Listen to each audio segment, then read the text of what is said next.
Let us begin.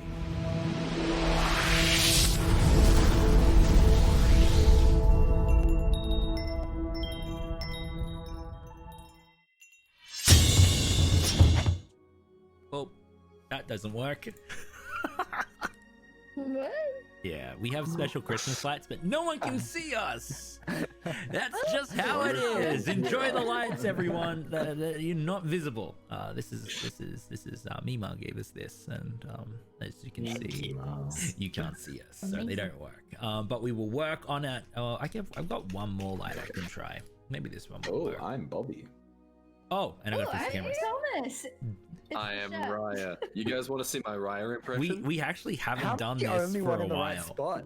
Like, if you guys want, we haven't done this for a while. We could do the other intro thing. Oh, It's no. round two. I'm Kane. Round two for the people. Okay, round two. Let's Izzy. go. We haven't done this for a while. Oh no!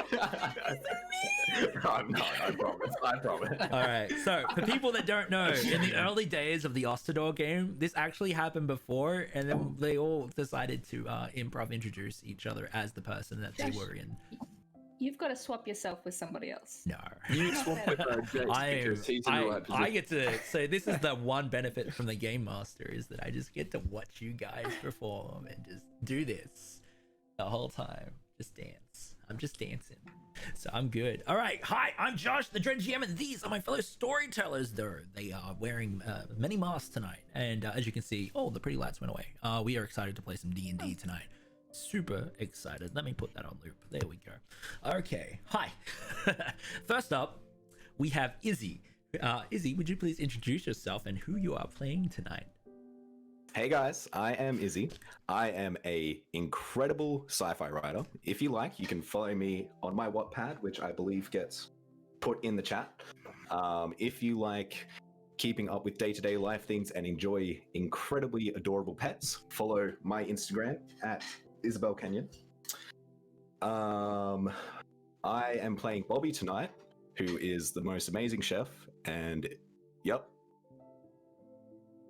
That's all you get. That was so nice. All right. Well, Daniel didn't actually get switched, so No, I didn't. you're like me. We just get to chill out, man. All right, Daniel, would you please introduce yourself and who you're playing tonight? Hello, I am Daniel. I play Jace on Tuesdays in the Ostedor campaign. Above my name, you can see my Twitch, where I sometimes stream games. Okay, bye. Okay, bye. Amazing. All right. Next up, we have JP, the famous Red Cap recap. Could you please introduce yourself and who you're playing tonight? Hi, I'm Jacob, or JP. Screw you, Jacbon. Tonight I'm playing Caden, a 10-pack a day smoker who also wears clothes. And I'm gonna reread. Crazy how nature just do that. If you like dots and if you like lines, and by God, if you like a unholy amalgamation of the two. No, it is holy. It's that good. No, it's unholy. It's unholy. No, it's definitely holy. no, I'm just pretty sure it's it's that good. unholy. I would put money down on unholy. Then check out my Instagram at hops_does_stuff. All right, this is And good. that's me. Amazing. All right, so next up we have Elle. Elle, would you please introduce yourself and who you're playing tonight? Okay. Hello, everybody. I am Ellie. Tonight I'll be playing Raya, the quiet and shy druid of the group. If you like cosplay and animated related things, please feel free to check out my Instagram at symbol.of.peach. That was adorable. That's so Oh my good. god. All right, and next up we have M. M, would you please introduce yourself and who you're playing tonight? That's me. That's you. Flawless impression.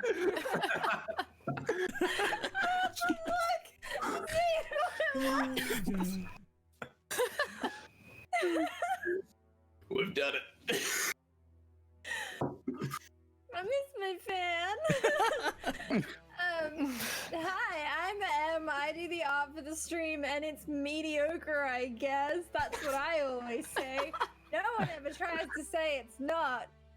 That's definitely true. I'm also really pretty, and that annoys some people. Amazing. And who are you playing tonight, Em? Oh yeah, I'm playing Skara, and she talks like this. Perfect pronunciation. Amazing.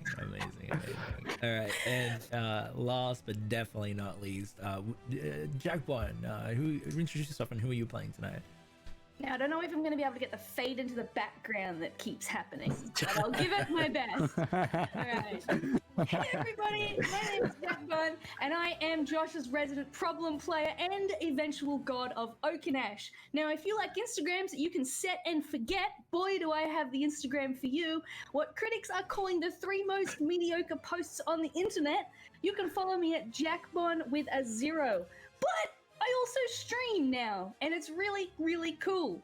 You can check me out. I'm nearly finished Ghosts of Tsushima, and I'm looking into maybe playing God of War in the next few weeks as well. You can find me at Brodo01, Brodo with a 0, 1, and I can't remember the rest of that. Amazing. I think I did pretty well. So good. Yeah, dude. It's so Very good. up to date. And I'm Josh, the dreaded GM, and I run Dungeons and Dragons here on Sunday, Monday, and Tuesday. On Thursdays, we have a community night where we get together and we look at all manner of creative things and talk about the games that we've played throughout the week. So yeah, if you want to find me, you'll find me here. So if you're already here, you've probably been around for a while, but if you're not, welcome on in. We've got some new faces in the chat, which I'm very excited to see, and we've got Jeanette Murky here as well. Hello, Jeanette Murky. I hope you are doing really, really gosh darn well. Adana's here, Soteris is here, and I think that seems more. I love all you guys. Okay, cool. Should we get the tangent? Is that a tangent sign? Because should we get the recap from which JP, however? Take it away, Em. Take it away, Em. Red cap recap. Let's go. Oh no, Yeah. no, Are no. you feeling up for it? Can you do You it? say M? Oh yeah. Honestly, I think JP deserves to see Daniel's impression after his Oh, it was so He did the good. True. He missed out on it. He He really That was well. so good. Wait, what did I miss? There was a red cap recap done by Daniel when you were away. Daniel stepped up. Stepped up and Stepped up smashed to it it. out of the park. Absolutely. Home run. All right, should I switch out the back? I'm just like, boom, done, magic. You're over back where you were meant to be this whole time. All right, so should we get a red cap recap from Mr. JP? Sure. Last week we did a bad thing. What was that bad thing, you asked? Well, it was the betrayal of trust of Teshi, our lovely troll companion that we promised the world and delivered nothing but hell onto him. So we decided that we were going to sneak into the cultist camp, where I was like, you know what, this place needs more misery, hellfire, and thunder, and decided to cast Call Lightning and absolutely incinerated this poor absolute mook of a human being that then got absolutely burnt to a crisp. It was at this point, Thomas was like, Teshi, I believe in you. You can fly. You believe you can fly. You can do it. Go for it. And he charged headfirst at the wizard, sailing through the air, only to get slapped out into the ground by a giant Bigsby's hand, being all like, Anyway, after deciding that he didn't really like being held by this big old hand, he was like, you know what, you're going to get held by some big old hands, and pulled out his arms and, just carried this dude into the sky. Skyra was like, man, it's really hard to discern which one I should hit right now, so I'm just going to launch a fireball at them. It's just like, you know what, it's not that difficult, Skyra. You can probably do it if you tried and launched a firebolt at them. Once they continued further into the air and just completely out of range, Thomas thought, you know what, we've had our fun, and decided to drop concentration on fly. Bobby may make some pretty good pancakes, but she can't make them as fast as Thomas can, as he made a wizard troll pancake in about 6 seconds. It was awesome. Anyway, once the wizard got impaled on the troll's ribs, we decided to retrieve the book that we later found out was bound in fiend hide, which is pretty icky, gave it to Jace, and Jace was like, man, this dude was a total nerd, and decided to be a total nerd and inspect the spells himself. The cultists really didn't put up much of a fight after Raya reduced one to a crisp. Raya also managed to fairy fire Caden, which was pretty rude. I then wasted my inspiration. Just completely. However, then the trolls decided that we had betrayed them, which, to be fair, we had. Skara then decided, no, we hadn't betrayed them. This is how much we haven't betrayed them. We haven't betrayed them so much that Teshi himself believes that we haven't betrayed them and said, this is Teshi, as he got a message into the mind of one of the trolls. The trolls, being as thick as pig shit, decided to believe Skara and went, you know what? You guys are all right. We then decided that this was an awful, awful situation that we wanted to leave as soon as possible because trolls feasting on the body of wizards and other trolls was pretty icky, so we headed back to the camp where we all had a lovely time. There were some chocolate-covered strawberries that Thomas decided not to have. However, he did decide to have some whiskey as Caden and Thomas got absolutely plastered, while the other four discussed the intricacy of echoes, caves, and should we bring Magaresh up a hill. We then got to the mountain and decided, shit, it's cold, we can't light fires, we're going to have to use prestidigitation and heat metal to cook those pancakes that we all so much love and adore. We're at the foot of a mountain, it's cold. We also met a unicorn. Oh yeah, we did that too, that was fun. The unicorn was pretty antisocial and told us to fuck off, so we did. Now we're at the foot of a mountain, it's cold. Amazing. Absolutely amazing. Alright guys, with that, I think we should probably do the thing, and I'm going to make sure that I do it right this time. Here we go. Let's roll it.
And we're back. All right, where's my music happening? All right, so we had some inspiration during all of that. So what I'm going to do is Skara's the only one that doesn't have it. And Bobby said she's going to bounce hers to Skara. So Skara will have inspiration. And I will refund the one that went to Raya. Because Raya already has inspiration. Guys, just a quick reminder, if you use your inspiration, check it off your sheets so that I definitely know if you have it or don't have it. And I'll check it off the stream as well. Okay, so Raya's one is a reject, and then Bobby's one is a mark as complete. Sweet. Okay. Alright, guys, let us begin. Music is not a match, so we will do this. There we go.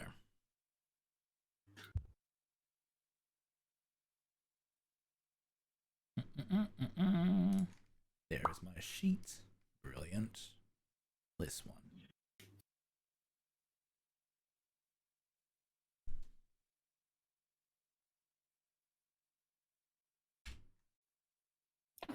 I nearly responded to Daniel's message in chat. I was gonna say, it's perfect! I'm so excited to get out of the woods, Ardana. Woods suck. You know what's in woods? Witches, dryads, things that Thomas spreads his nut on. It's caves. Dryad! Caves that he flirts with. Dryads made me take my armor off. You know what happened when I took my armor off? I died.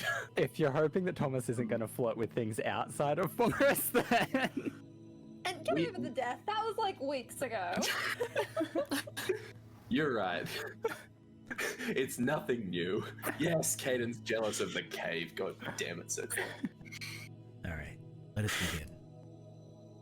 The adventurers now stand at the base of the Sword Point, a mountain with a shining peak. It is one of the tallest mountains in Lokar and Doreen. Many have attempted to climb it, but none have survived. The party has come here in hopes of discovering what is affecting Raya. However, before we begin, we instead look back to several nights prior, while the adventurers were making their way here. On a night where fires could still not be lit. On a night where many critters watched onto the adventurers from the tree line with wonder. Alright, and then we do this.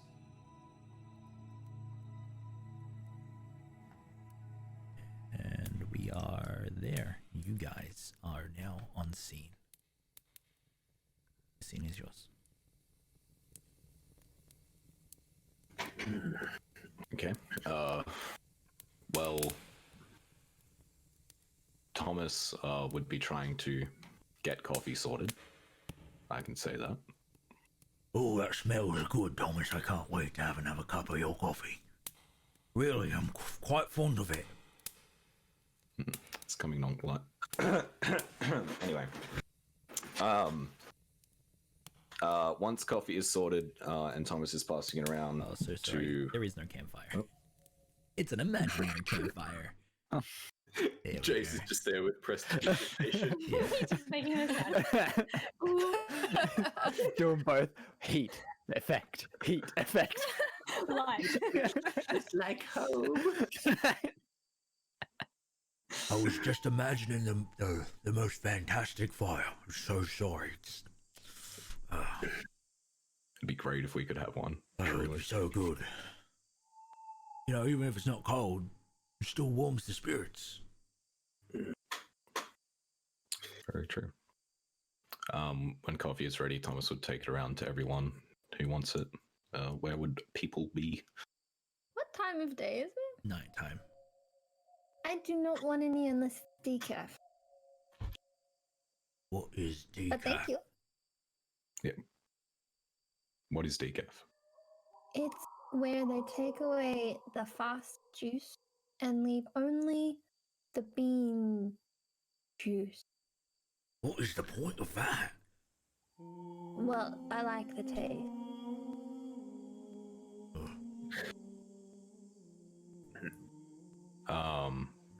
Well, I don't think I've got any of that. Sorry, Bobby. That's okay. Caden's just sat out the front of his tent, kind of arms crossed, looking a little bit chilly. You look a bit chilly, Caden. You alright? Yeah, I'm a bit chilly, thanks. Put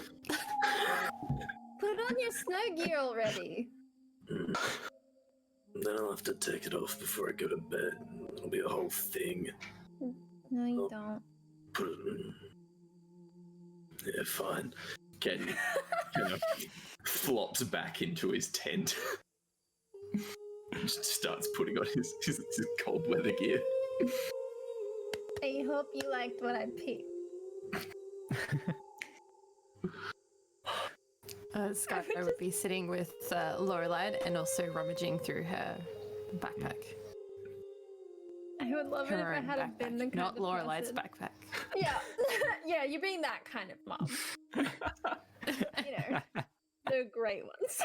Just Is it snowing currently where we are, or is it just still like mud and... Yeah, it's not snowing here yet. Generally, it's the reason you can see the snow on the mountain is because of its altitude. Down here, it's quite fine, but you have noticed that the trees are becoming more sparse, as more stone is what makes the ground around these parts. It's weird, Skara, that the squirrels are watching us. I don't know why they're following us. Wait, excuse me? What squirrels? Lorelei points out, you can see that there is a family of squirrels watching you from the tree line.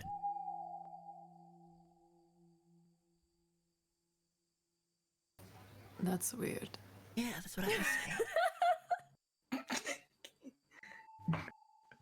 Yeah, you can see that you've been followed Do by you many think they're critters. hungry?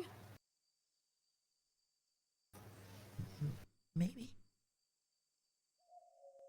Thomas, is it normal for animals to do this? You know, I kind of assumed it was Raya's fault the last couple of days. So maybe ask her. Is it the nuts in our pockets? Raya kind of like looks over a little bit, surprised that someone's mentioned her name. Looks over at the little family of squirrels, and then goes into her little seed pouch and gets out a few sunflower seeds, and then puts her hand up towards them to feed them. Are they friends of yours, Raya? She kind of gives you like a shrug, You see that in their your- little paw comes out and grabs one of the nuts and starts eating it, and then another one comes out and starts eating the nut, what's being presented as well. Hmm. From a distance, back at the camp with the rest of the companions, you can see that Coda's watching this. It is jealous. Oh no. He runs up, and the If I- squirrels freak out and then run up the various branches with what they the prizes they've gained. He's just sort of like stomping in spot, making himself bigger. Because Coda cannot do no wrong in Raya's eyes. She smiles, looks down at Coda, and then just starts to give him a lot of attention, patting him.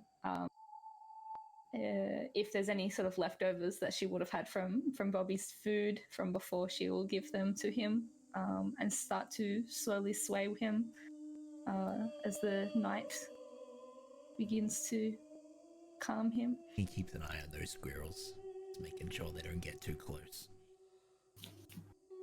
That was well spotted, Lorelei. Good job. Lorelei blushes and nods. Magarash is going to watch Thomas as he's drinking his coffee. Caden is all bundled up in his winter gear. Yeah. And then Caden gets jealous. Aiden does what Coda does. Yeah. Caden does emerge clad in his winter gear. While he does have, Bobby did manage to find a lovely scarf with nice shades like autumn reds, oranges, and yellows. It's nice wrapped around his neck. What she also managed to find was an absolutely ridiculous beanie, one with massive ear flaps. It's kind of long on the top and just has a ridiculous, maybe rock melon sized pom-pom on the tip of it. I think it looks good. Thank you. Very happy.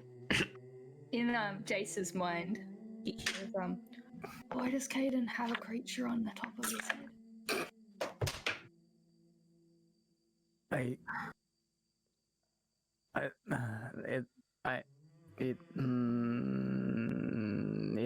It's not alive.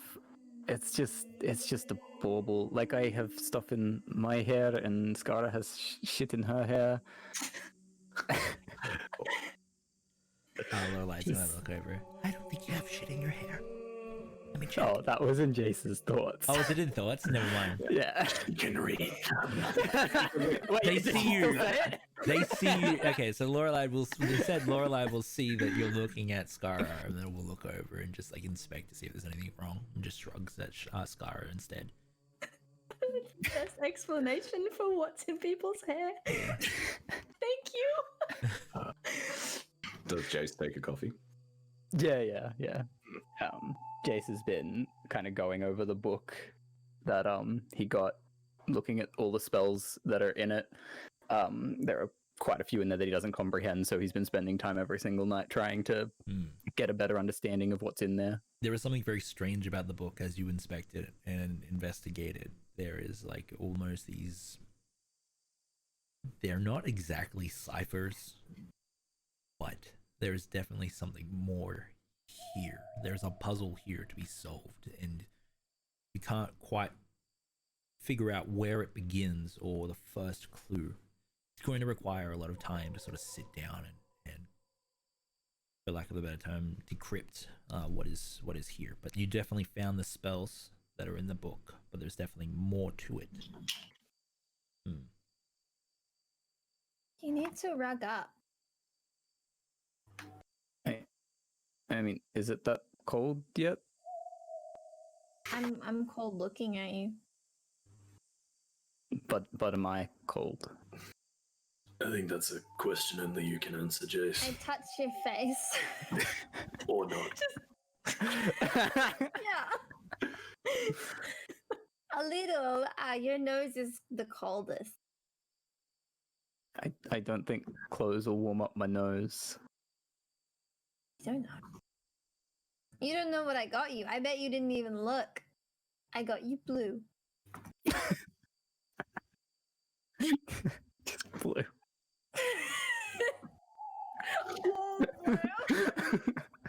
No, it's got other color, but it's got blue in it. Because you are blue. I don't know how I'm meant to take that. We've got Caden green, Jace is blue. What color did I get? I would have given you a turquoise blue, which would have been Ooh. expensive to get it dyed that color. So I'll make sure I give Josh the extra gold. Thank you. Magarash is gonna grunt. as he Wait, do I gets get a up. color now too? Red, for sure. Red. 100%. A darker, bloodier red than mine. Mine's a bright, vibrant red. He's going to step over Caden. So yours is like- Excuse me. And head over towards Thomas and sit down next to Thomas. What were you saying again? Oh, I was just going to compare fresh and congealed blood, but that's okay. We're moving on. But yes, that is it. Yours is like wine red. Thomas, Yeah. I've grown to be able to read your various emotions, and your face right now, your expression that you're holding is you're troubled by something. I think. I'm not sure. I do think I've got a good understanding. You were right. You're observant, I guess. That's kind of a weird talent there. It's it's something I've always been good at. It's not really worrisome, just something was chewing at my mind. Actually, what's Bobby doing?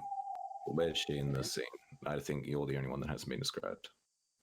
I would have been standing near Jace to tell him to rug up, but since then I've kind of been wandering around because I'm actually making something special.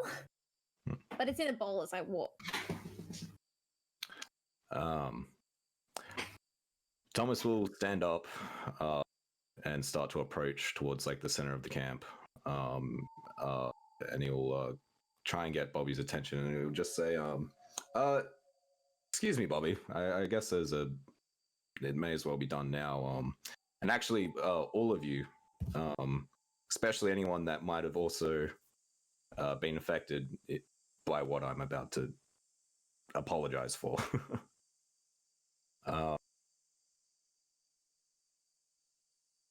I'm sorry for killing Teshi. Not for the act of doing it, but more, I didn't consider it would hurt your guys' feelings, I guess. Yeah.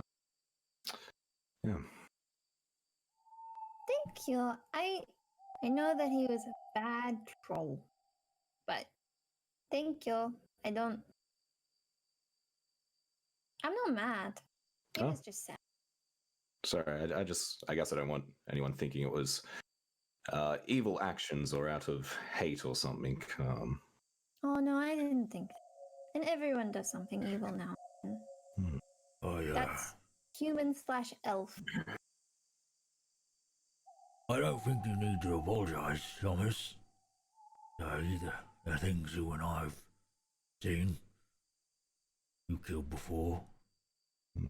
I think that what you were doing from point of duty. You saw what those trolls did to the nature in the surrounding areas while we were tracking them. They're not pleasant creatures. Anyone that can make a cup of coffee as mean as this, you know, you gotta have a bit of streak to you, don't you? Did say to you. Say what? Did it Hello. insult you? Who? V. Who? What, Bobby? V. V. The coffee. The coffee. It was mean to you. Oh, I see what you're doing. You kidding, right? Is it a joke? Or you really, no, it's a turn of phrase, Bobby. Oh. Oh, yeah. I get it. It's you don't like it. No, actually, I love it. It's a good cup. It's a good cup. I can't keep going.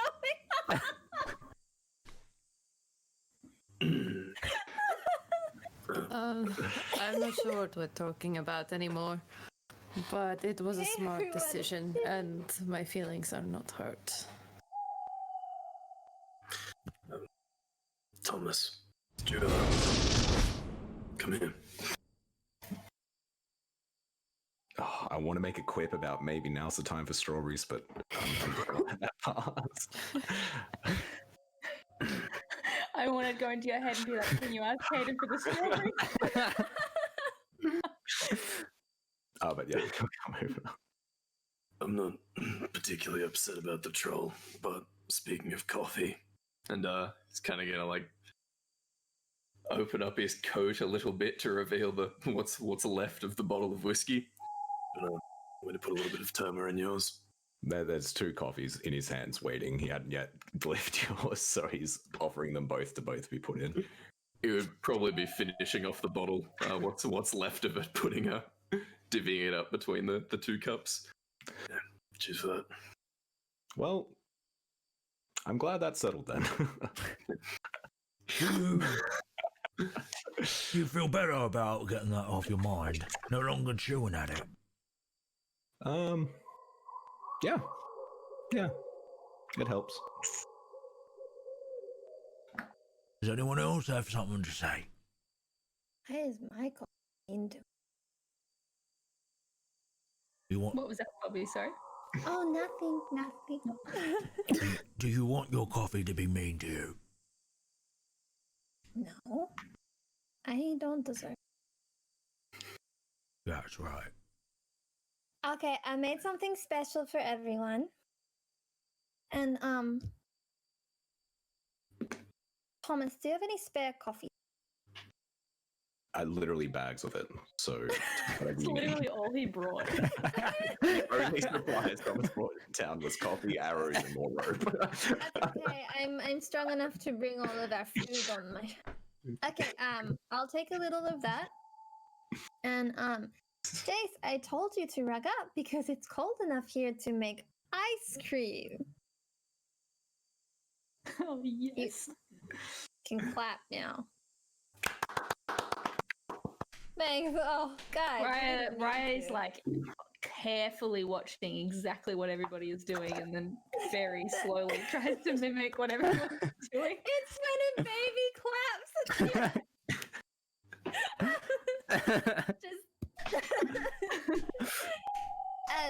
Okay, so I've put vanilla in it, and it's got a little bit of our powdered travel milk. And it's got some fresh water, and it's got lots of sugar, and I'm putting coffee in Thomas's if anyone else wants some coffee. Oh, me, yeah. Please. Okay. Now you have to make sure that after you eat this, you brush your teeth. Okay? We don't want any yellow teeth up on this mountain. They're gross, and they are just distinctly unattractive. I brought extra toothbrushes because I don't think that you guys are civilized enough to bring your own. I don't need toothbrushes. Oh, yeah, Why? I don't understand. Hold on, do you really just prestidigitation your teeth? Oh, no. Why wouldn't I? It's so much faster. Clever bastard. In Caden's mind, you hear a sheepish Raya say, I don't know what a brush is. I always forget if he can respond telepathically. He can, yeah? He can, but you can choose to say it out loud if you want to. He thinks that might be a little bit embarrassing, so he won't. It's usually just a piece of something hard with bristles on it to clean things. You can scrub away dirt or grime, but a toothbrush is one to clean your teeth. And he does do that while looking at you. Yeah, she looks down at one of the branches that has fallen off one of the trees, sort of haphazardly picks up a rather Nope. large branch. No, no. Bobby, do you have could you give I don't think Riot brought a toothbrush, could you? Okay, I will. Okay, so I'm gonna hand them out to everybody. Okay? Or you don't get ice cream. Man, that's not gonna work on my crash, is it? Okay, so here's yours, Raya. Is it turquoise blue? No, it's not. It's just bamboo. But it has a frog on it.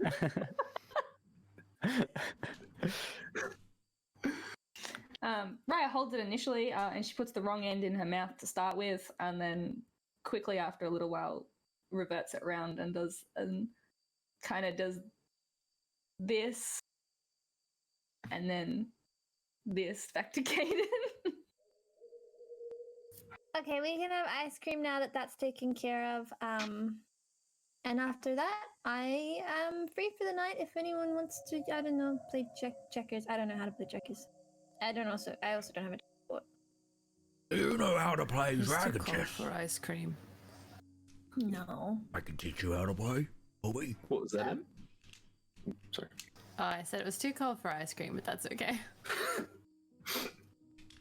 Excuse me, that's just weak. I'll have Scar's ball. Say that in character. No thanks. I want to live. Choose life. You can see that Magarash is quite eager to play dragon chess. He goes into his backpack and gets his little travel kit out and starts to set up the pieces. I've seen what it is it? played before. You haven't? It's like 3-tiered chess. Oh no. It's, yeah, for the minds. Do you want to be on my team?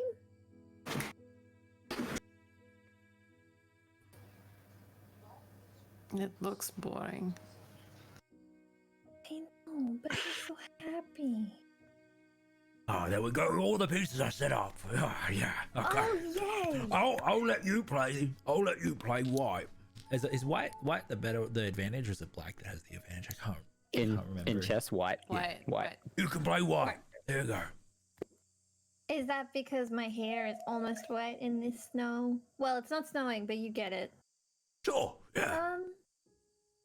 I will try to help you, but I'm not very familiar with the rules.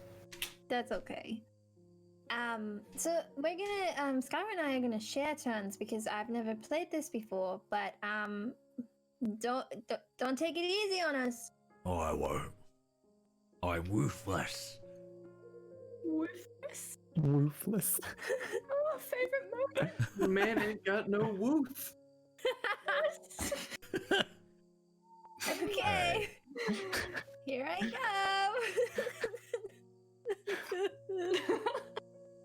Yeah, Bobby makes the first move. That's not how the piece moves, actually. It's, you can move these ones here, but not these ones here. Alright. But this one you could also move here. So this one is the lady of the house, and then this one is just the servant that only has access to certain rooms. Oh, yeah, I guess that's a good way of looking at it. Okay. What about the secret passages? You have to grate them as you play. See, if you move this piece here, that'll allow you to do this piece here. This continues on as they eat ice cream and play dragon chess together. Alright. What is everyone else doing? I was gonna say, after Coda sort of calms down, Raya would like to go over to Thomas and have a conversation with him. Hi, Ryan. She sits down next to you. Her eyes are looking over at Magarash the whole time. I have a question that I think you might be able to help me with. I'm all ears. How does Magarash know about the brown mouse?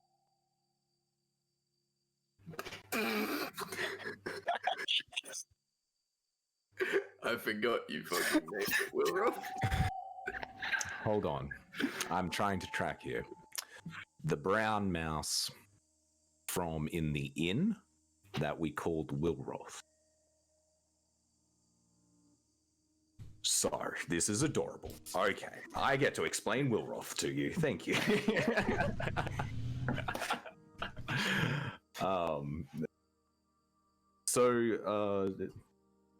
Do you understand gods? Like, do you know gods? What Jace has no need for? What Caden just uses as a taxi service? She gives you a very blank stare. What's a taxi? Okay. Well, think of them as incredibly powerful beings that helped create our world. Now, Wilroth is one of them. She's Lady Leaf. She takes care of all of our nature. Everything you see around here in this forest would be Wilroth's gift to us. So Magresh knows that Wilroth. I named the other one Wilroth, but I understand the confusion. Does that help make sense? So Wilroth, not the mouse, is everywhere, looking after. And she like puts a hand into the dirt, holds it up, sort of clenches it through, runs it through her fingers. Mm-hmm. Exactly.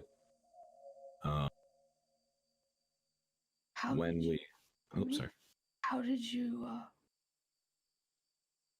find out about Wilroth, not the mouse? Well,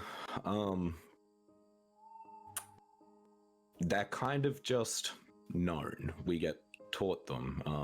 I guess my father and my mother introduced me to the gods, and as farmers praying for good crops, we would pray to Wilroth instead of Lenath or Valir or Arkham, and those are names of some of the other gods. So, your father and your mother taught you about Wilroth and the gods? Yes. And they found out from their fathers and mothers? Yes, exactly. You know, sometimes we forget that you haven't really been caught up to date about the life you live in. She has a small smile and shakes her head. It's okay. I like learning, and it's funny watching everyone. When I first sort of met everyone, it was easier to think of them like creatures, like Wilroth the mouse. But they're far more complicated. There's a lot that I don't understand. I don't know why Caden's green. I don't know why Bobby is so kind. It's a mystery.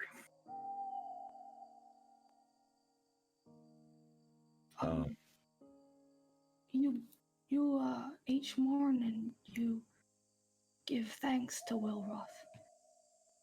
Is Wilroth able to give you your magic like Jace? Yeah. That's something I'm figuring out. I assume it's from Wilroth. Essentially. But all I know is that I used to never be able to do it. And it's only been in the recent times that I've been able to wield magic like that. But when I do use it, I feel a much closer connection to Wilroth than I usually do. I like the stag. Yeah. Do you think Wilroth gave me my magic?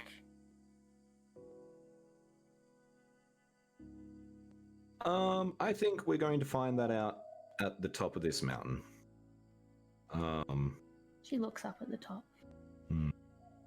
It's shining That like a star.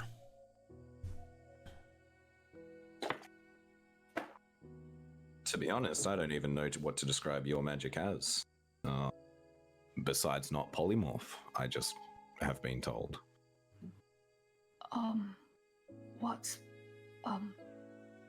polymorph? I do not know. Well, is it good that it's not that?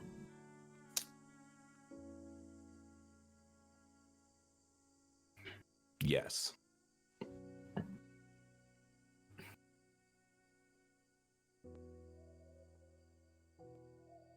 Good move! Oh, that's a real brain winkler, Bobby. What are they doing? Sky moved. Oh, look at that! He's pointing towards Caden. You can see that Caden has 3 squirrels that are currently roosting on him, and Caden hasn't noticed yet. There's one on his head and 2 on his shoulders, and they're just sort of like sitting there. Jace, I have a theory. Is it that they both suck at this game? That is confirmed. That's theorizing complete. They're both rubbish at it. They're worse than I am. What if it's a form of lycanthropy? That was my thought, but she didn't attack us. And also, have you ever met a lycanthrope that could control what happened to them? That's a curse. Yeah, no, but what if it's a form of lycanthropy? Another squirrel Have you ever climbs heard up. of this form of lycanthropy before? Well, have you ever heard of this form of polymorph before? It's not polymorph, we know that much. I know. I'm brainstorming. I'm coming up with ideas. Do you have any ideas? I think you're gonna scare the squirrels There are if you now get that 5 animated, by squirrels the on way. top of him. What fucking squirrels are you talking about? All the squirrels that you're collecting. That's, yeah, hilarious. Anyway, 6 squirrels. what if... Raya shuffles and then grabs a couple of seeds, walks over to Caden. Doesn't say anything to Caden, but just merely offers each of the squirrels a sunflower seed, and then goes back to where she was sitting before. You can see all these little squirrel hands come out and take nuts. You're just covered in them. Okay, but have you ever heard of the barbarians that could sort of change their shape a little bit? Vaguely. They can manifest claws or tails or shit. Yeah, it's freaky. I don't like This it. could be like an advanced version of that. It could be. I do like that theory. It's kind of better than the lycanthrope idea. Her magic is very similar to that of rangers. It's very naturey. I never really understood how rangers did their magic. It's kind of confusing, but it's similar to that. She could be like a ranger that is descended from a lycanthrope. Possibly. Okay. Why am I covered in squirrels, Jace? I don't know. I don't care about that anymore. I They're going through your stuff did it now. Oh, he's gonna pick up his bag and like start shooing them away, Yeah, and then pick one up Several if of them need fall be. out. There's one with a tail out that's just bushy and it's just sitting there flicking back and forth.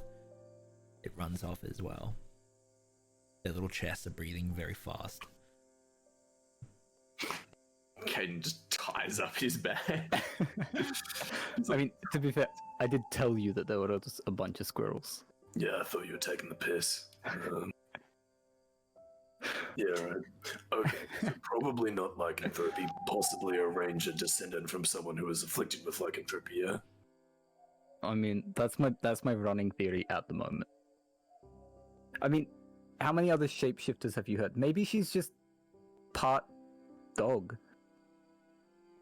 Isn't that like a worgen? I don't know what a worgen is. Are worgens a thing in Okanesh at all? Shifters are the closest. Shifters are the closest, yeah. Maybe she's like a shifter. They can't normally become fully like. Maybe she's like, yeah, maybe she's just a more dog shifter. Has she turned into anything but a dog? That's a good question. I don't really want to ask her because it does kind of freak me out. I get a weird feeling in my gut whenever I see like their shoulders pop out and everything. I mean, even if you ask her, I don't think she knows what a dog is. Yeah, that's a good point. I'm just really hoping she doesn't know what an octopus is. Spider. We do. Skara, you've been guiding Bobby in the moves, lending advice as Lorelei watches on, and you see a furrowed brow on Magarash's face.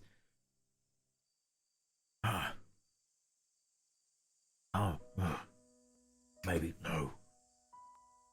What? No. He makes a move, blade into your trap.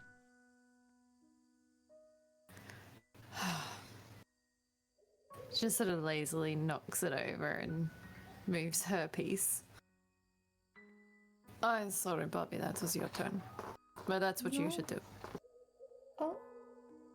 Flick it off the board. It flies off, hits the stone, clack, clack, clack. A squirrel runs by, grabs it, looks up at the three of you, and then runs off into the tree like, I oh bolt no! after it. Mage hand! Okay. The squirrel. I want to grab it by the scruff. You grab the squirrel by the If it's 10 scruff. pounds or less. Its black mirrored eyes look at you, and its chest is panicking as it holds on to the dragon piece. You let that go. You know Not what until I get the piece back. Do you want to pat it? I'm gonna tickle it. There's a little squirrel giggle. It drops the piece. Oh, you're so cute. Don't break the law again. I scoop up the piece and I bring it back and I say, there you go. Speak with animals. Scar gently releases it and lets it scurry off. It runs off. Several other squirrels follow in its wake, and they disappear. Sorry about that, Meg. Oh, it's alright. It's not There's damaged or something anything. strange with the wildlife here. Yeah. No, very strange. I'm glad very it's not strange. damaged. Though, till recently I thought the riot over there was a sign from Wilroth, but, but maybe still is. Maybe they're just a bunch of mini riots. I'm very confused about everything right now. Are you saying that all the squirrels watching us are actually people? I don't know. You all are very interesting lot, and we'll find out. I'm just saying that the squirrels acting like this isn't too crazy, I guess. You'll be okay. Yeah. They're awfully I think you had a bit comfortable. too much cough. Yeah, he The has been squirrels drinking are a lot of behaving as coffee. if there are no predators. You are right. Maybe I've been drinking too much coffee. Well, looks like this is over. He makes a move, and you definitely have an out of this. So if you want to take the win, you probably could. Well, it's your turn, Scar.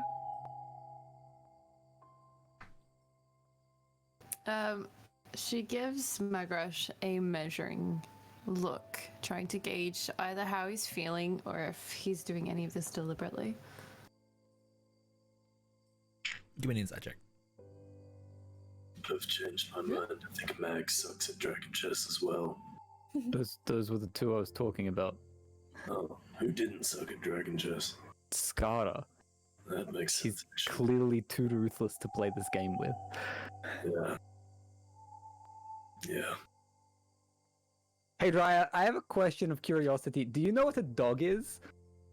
She turns and looks at you, and then just sort of slowly nods. What about an octopus? He wasn't looking at him. Yeah, I'd say she would have seen one of those before. Fuck. 14. he's very proud of the move that he just made, and he thinks that like he is a world champion as far as he is concerned. He's looking at you with a very prideful look, very dorky.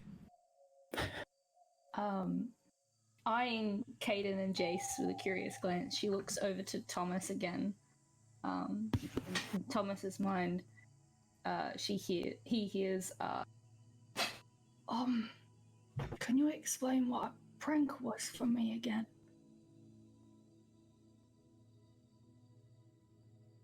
Okay. So, remember how you fooled Magrash into thinking you were actually the wolf? She nods. Well, that was a pretty funny prank. A good way to look at it is you're trying to trick people's perspective of the opportunity of the situation you're actually presenting. So, I could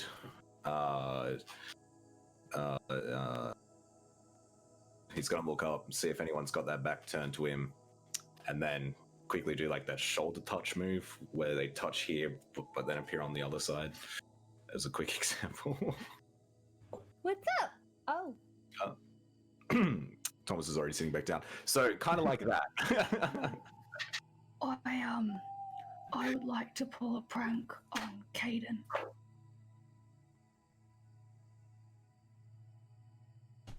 Will Roth does hear my prayers.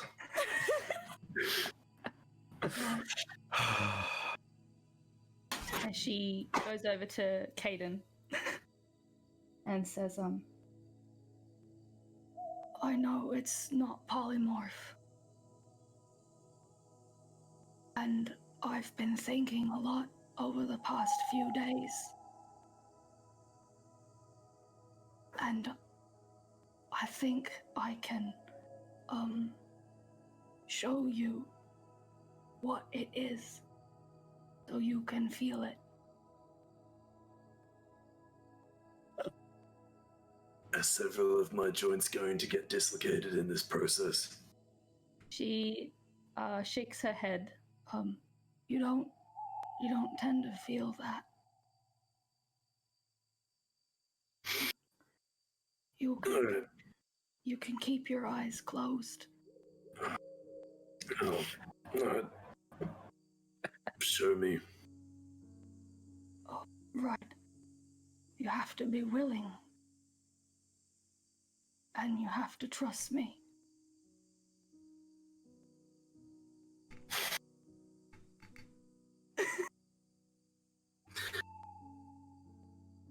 Okay.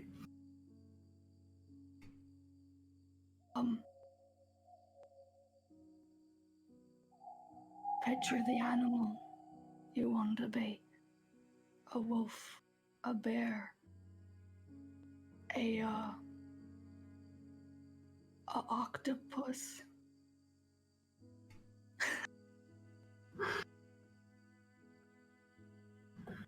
He nods. You feel her cold hand sort of hold the cup of your cheek, and she looks over towards Thomas once again. Without sort of making a smile or anything, she looks back at Caden, and you can feel her second hand cup your cheek. And as you trust her willingly, you feel your form begin to shrink as she casts Reduce on you.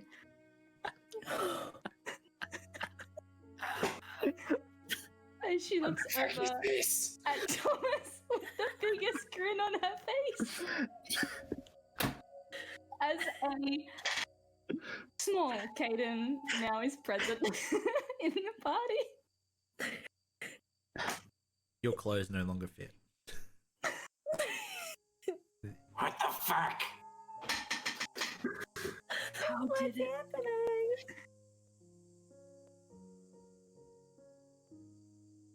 How does it feel? The sleeves droop off as well. Miss, the wheels get really big. You're a mad genius.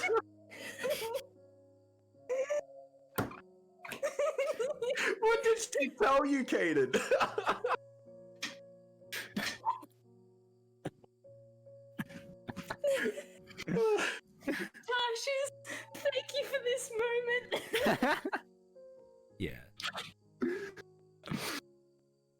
And yeah, she sort of shuffles to the side and looks at Thomas with pride, and then not in his mind, but audibly, you would hear, Frank. Have we taught Raya high fives yet? I can't remember. No. Well, Thomas teaches Raya high five. Yeah, like, here, watch my elbow. Okay, so I want to hop up, excuse myself from the game from whatever point it's at, walk over to Caden, and am I taller than him now? I He'd be am about 1/8 of my original size. He is, yeah. He's the We- size of a gnome. Could, like, pick him up. You can pick him up by scruff. Do you want me to pick you up by both your hands and spin you around like a baby? Bobby, if you do that, I'm going to cut your head off. Bobby, I think you could just do it anyway. The front of your pom-pom beanie falls in front of your face as you say that. It droops down. He just takes the beanie off. Yeah. I still have You're my all magic. sleeves as well, by the way. I It's have my just tiny magic. Tiny magic. Tiny magic. I was trying to be nice. Do you want to do anything while you're small?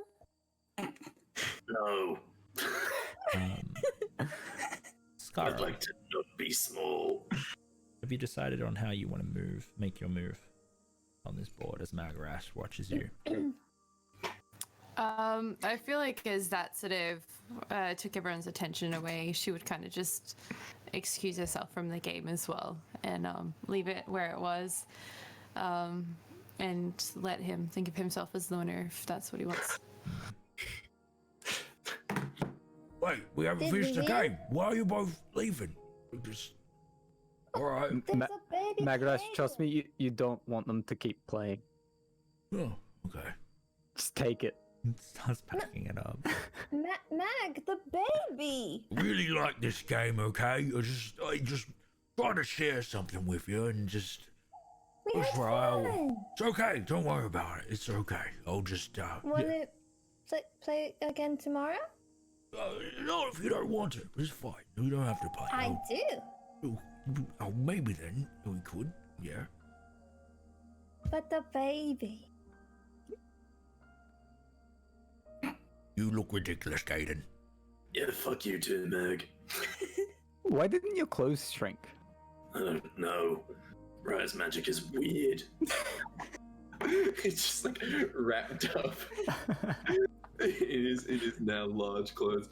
I swear to God, if this has been another elaborate ploy for me to take my clothes off, I will kill each and every one of you. Yes, you're right. Scar, you scare me, so you get to live too. I thought I was. You too. You are scary.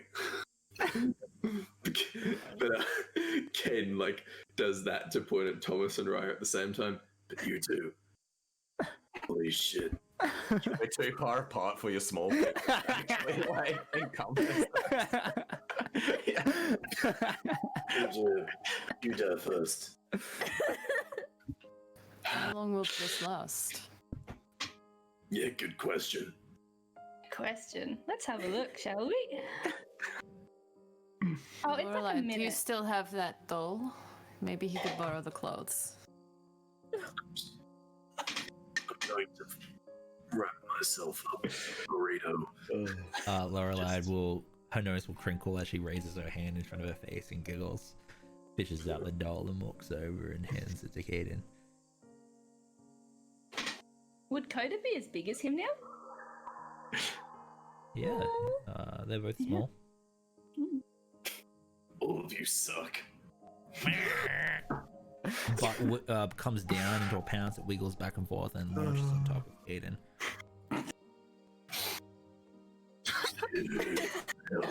Just like from Lion King, Coda's got you pinned. Do you want a hand?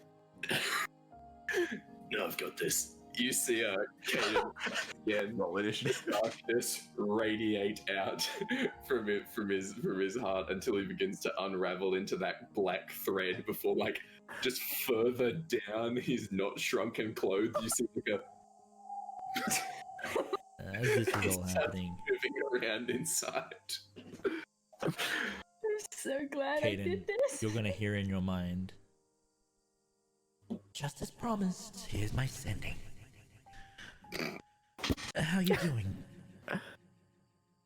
You can reply to this. And Caden thinks to himself, sending, another one.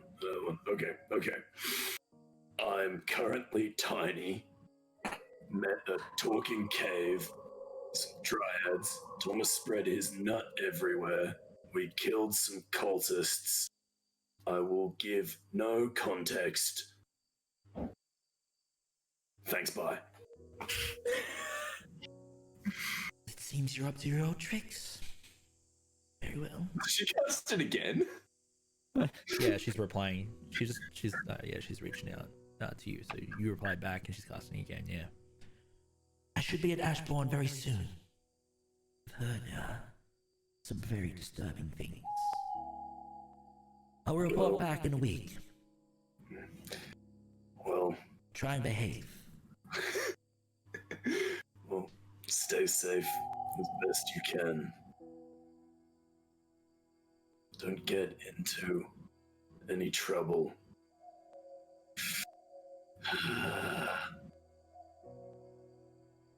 Don't know what else to say.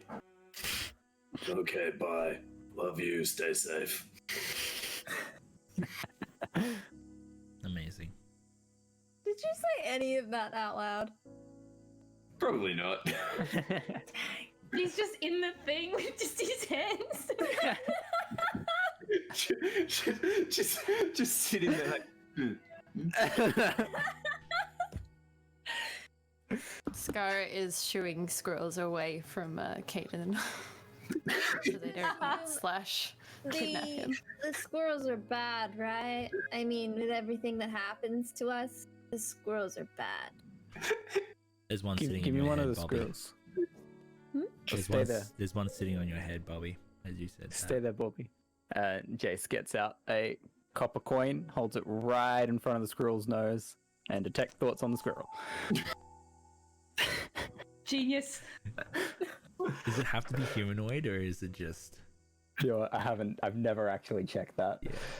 Yeah. It just has to have an intelligence of 3 or higher. Oofed. Well, to be fair, if it doesn't have an intelligence of 3, it ain't an evil squirrel. First thing that you pick up on is it's mesmerized by the coin, and it's some sort of great treasure that you're offering it. The hands come out to try and grab the copper piece. I slowly pull it towards me. Do you understand speech? Man, that is a loud voice. Yeah, there are some funny noises coming from that mouth. No, they're just squirrels, and I give it the coin. Grabs it, and then just starts running away with it. Just before it goes, I'm just going to try and do a deeper probe just to see if there's anything there. It fails. Wisdom 14. Okay. It's like the Rick and Morty. Our queen will love this treasure. All hail the squirrel queen. No. That's quite literally what you pick up. Squirrel queen. Yep. They're taking this back. They're taking that treasure back to the squirrel queen. They have a queen. Do squirrels normally have queens? Do they not always? Caden's head pops out from under the robes and locks eyes with one of these squirrels. Come at me, you furry little git, I'll fight you. We should make a betting ring between Tiny Caden and the squirrels. He's so much larger than that. How many people would win? Like 15 squirrels or 1 kitten? How many kindergartners could you take in a fight? Not many. They're pretty feisty. Yeah. Wait, so is Caden, he's 1/8 of his original size. So that's about the size of a head. Yep. It's pretty small. Could Mei-chan pick him up? Does he Magrash, keep his original weight? Magrash is going to is go it that his over. weight is 1/8 and his size is only halved? Magrash is going to go over and with a chuckle, he's no, going to pick up baby Caden. Jack's right. I am going to attack this man. Again. Go ahead. He As brings you in. He's just gonna cradle you. Shh, It's okay. It's okay, Caden. I am going to tase this man's nipple. he's trying. He's trying to shush you to sleep as you fuss. Go ahead, tase him. Man, you try to trick me right now, I'm gonna fry you goddamn It's eyes. okay, baby Caden. It's alright. Sorry, 1 second. I'm so happy I did this.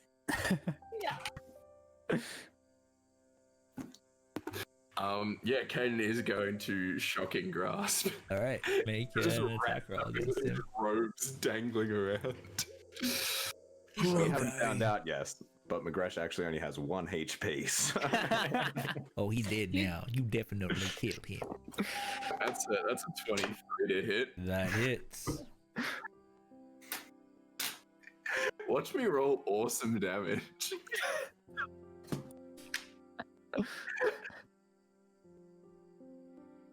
If I can do this like How much? non-damaging, I would How like much to. damage? Otherwise, it's 11 lightning damage. All right. You see a bright, brilliant blue light up the campsite as you zap Magrash for 11 damage. Ah, you little bastard! He throws you.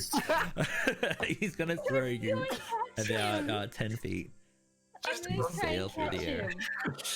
Now, Caden, you have to play nice. We don't want to put you in timeout tonight. You're going to take Rise. 4 bludgeoning damage as you hit the ground. Sorry. Raya will pick you up. Not Fry your eyeballs out, as Raya. she's gonna shimmy you back into your cloths and like, You should lay down for this. should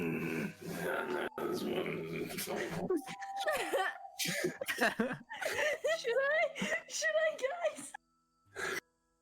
Should I swaddle him? A little burrito. No, I think it'll hurt you. No, it'd probably be up to the point where the concentration will start to fade. It will tickle a little, but you get used to it. And yeah, you feel her magic sort of come out. Coloring of her forehead begins to dull again, as you feel yourself kind of shift into a bigger form again. As he comes to his original height, he stands off, dusts himself up, rolls his shoulder. Right, Mag, you want me to throw you now? Oh, no, I'm gonna take care of Mac.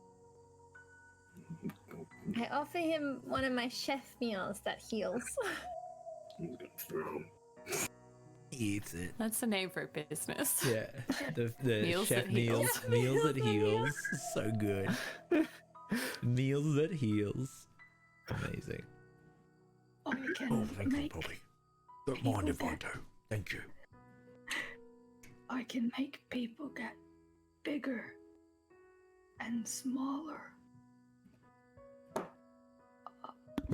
Yeah, you're never casting magic on me again. I don't understand any of what happened, but I liked it. Raya's a witch. Oh no. Raya looks to Caden with some kind of reassurance or explanation. It was just a prank, bro. Why you guys gotta be so serious? Tony.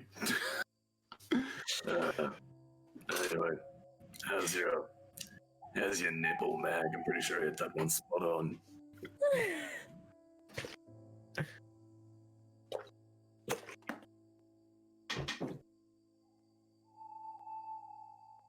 How's it?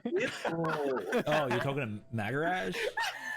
That is How's his. I hit that one spot on. Did you just ask me about my nipples, Caden? Yeah, no, just the one that I Did electrocuted. you just ask him about his nipple? I don't want to tell you about my nipples, Caden. Yeah, well, I That is didn't none want of to- your business how my nipples It's are. none of your It's just, disrespectful, how dare Caden. you? It's disrespectful to pick a tiny person up. Anyway, I was trying to comfort you, Caden. You Yeah, it were didn't very work. distraught. You were small and you were sad, and I was trying to comfort you. Thomas is gonna put his hand on McGresh's shoulder. What? Try and calm him down. Is See, this, McGresh was the gift from Will Roth all along. He's Oh. here to care for him. yeah, I was just trying to be nice, Caden. That was all I was doing. yeah, well, now I'm trying to be nice. How's your nipple? How bad should I feel It's a about bit that? sore, to be honest with you, Caden. It's a bit tender. You just hit me with electricity. It is not a fun experience, Caden. It's very different from being swaddled compared to being electrocuted. I'm fully aware that it is unpleasant to be on the receiving end of that. You have no idea how many times me and my friends would hit each other with that. It's really easy when someone's wearing metal armor, trust me. Anyway, I'm sorry if I have hurt your nipple. It's okay. I'm sorry I picked you up, Caden. I won't do it in the future. If you're very small, if you've been shrunken. Now shake hands. Caden holds out his hand but wiggles his fingers. Magarash will consider the handshake, and Please tell me a shocking grasp. he will reach out, and he's going to. Give me a moment.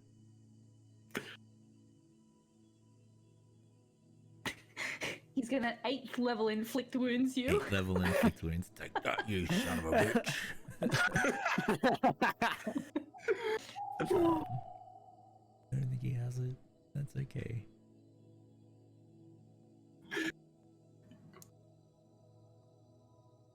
Yep. All right. He takes your hand. He's gonna shake your hand. And as he does, Oh shit.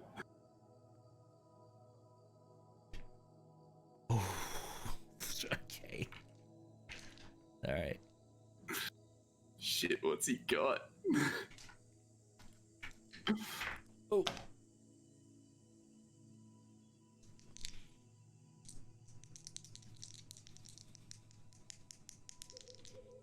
Caden dies from this. I'm gonna laugh so hard. You were going to take. Go ahead. No, don't worry. 19 necrotic damage as he grips your hand. Oh, what was that? Goodness. You see this like black crackle around his hands. Oh, gee, okay. Okay, first of all, fair. It's just a bit of fun, Caden. It's alright. Don't. It's alright. How's your nipples? My nipples are fine and non-crispy. My hand, on the other hand, anyway, I get to throw you now, right? That makes us I mean, completely. an eye for an eye, Caden. Go ahead. Try and throw me. Yeah, right. Ken is like just gonna like, yeah, not very aggressively, but just kind of like, eh. Make an athletics check for me. Yeah, it's a good thing I'm not tiny right now. That's a 16. 16. Yeah, you managed to throw him about just over 5 feet. He stumbles and falls forward and lands on his face. Is not doing it to cause damage or anything. Yeah. Alright, well, Scuff my dick. No, not really. It's fine. My nipples are fine too. It's okay. yeah, well, consider us even. Even. Sorry about your nipple. Even Stevens. There we go. All right.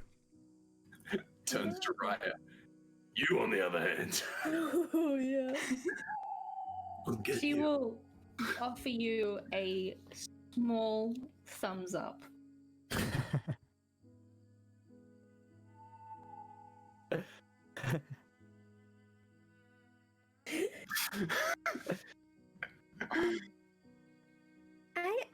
that I'm gonna go to bed. That's quite enough excitement for one. If you guys kill each other, can you please do it quietly?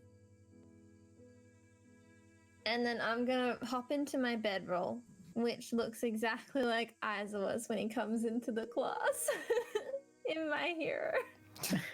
Amazing. All right.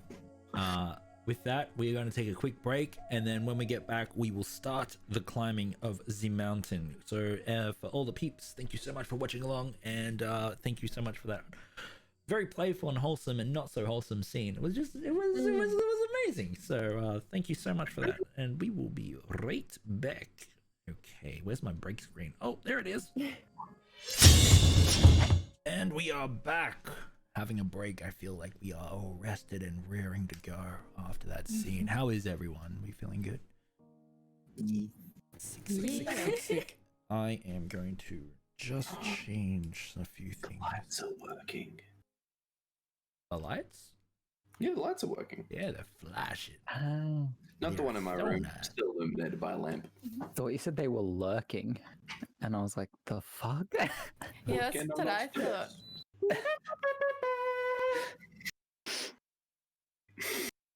Okay.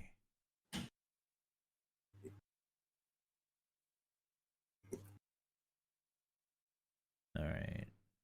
Now, just a little of housekeeping. We are going to start off in a little bit ahead of where we left at the base of the mountain. I've asked the adventurers if they are more than okay with this, and they are.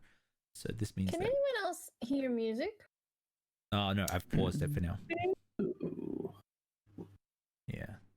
So then let's do this.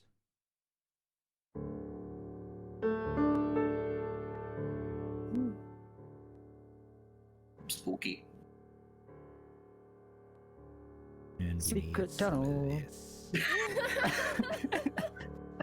Through who was here for my terrible rendition of Secret Tunnel? Not me. I found a tab for it on the ukulele. I hope I wasn't. Oh, God.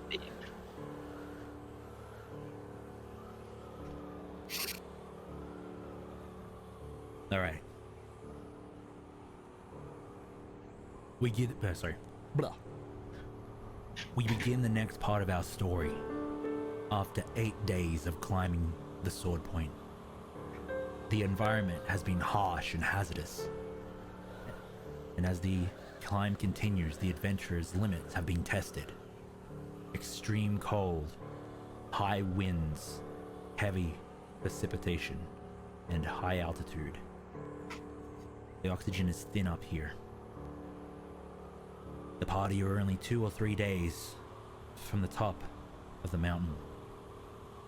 Though you are wearing winter clothing, a mountain this high and colds this extreme, they still test you.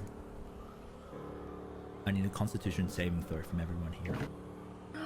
I'm rolling, my puppy dies. Also, over the probably sometime early when they were climbing, Jace would have done a test run of a firebolt on a tree or something to see if it fizzled.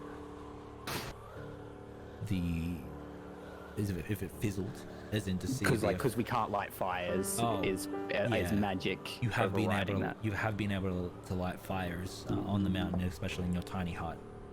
I used my inspiration. Just remember to mark it off your sheet. Yeah. Done. And thank goodness I did.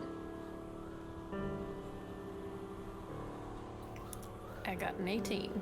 An 18. I went from an 8 to a 17. 21. I was a 21 as well. Okay. 23. Ooh, I got the lowest. Watch my confidence be shattered. Okay. And Skara? So sorry? 18. Okay. Everyone will take a point of exhaustion. Ellie, you will take 2 points of exhaustion. Where do we mark that? You just... On yeah, you mark in it on your sheet, conditions you on just D&D remember it, yeah. Beyond. What this means for everyone that has one, your ability checks have disadvantage. Oh no, is it speed half first actually? Give me a second. No, it's Speed disadvantage. half second. It's ability checks. Yeah, Raya, your speed is a half.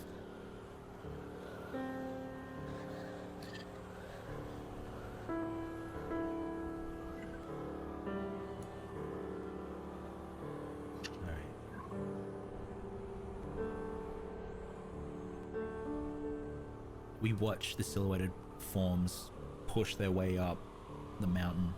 You've had to use your pitons and other climbing gear to be able to scale various parts of this craggy environment. Something very strange has been happening as you've been getting closer to the top of the mountain. You've heard these howling roars, different from the ones that you have heard before coming here, which was in Fjolum. They are chilling, and that is saying something in a place like this.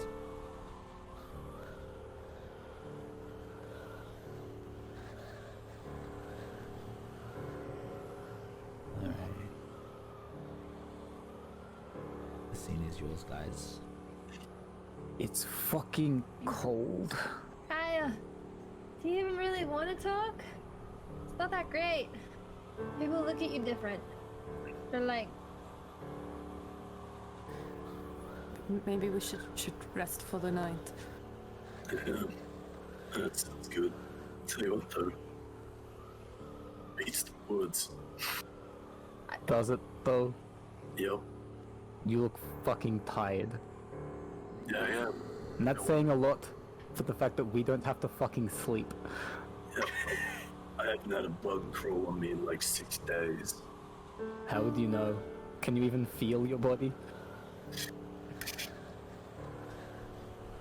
I'll see. Even if it's still better than the woods is.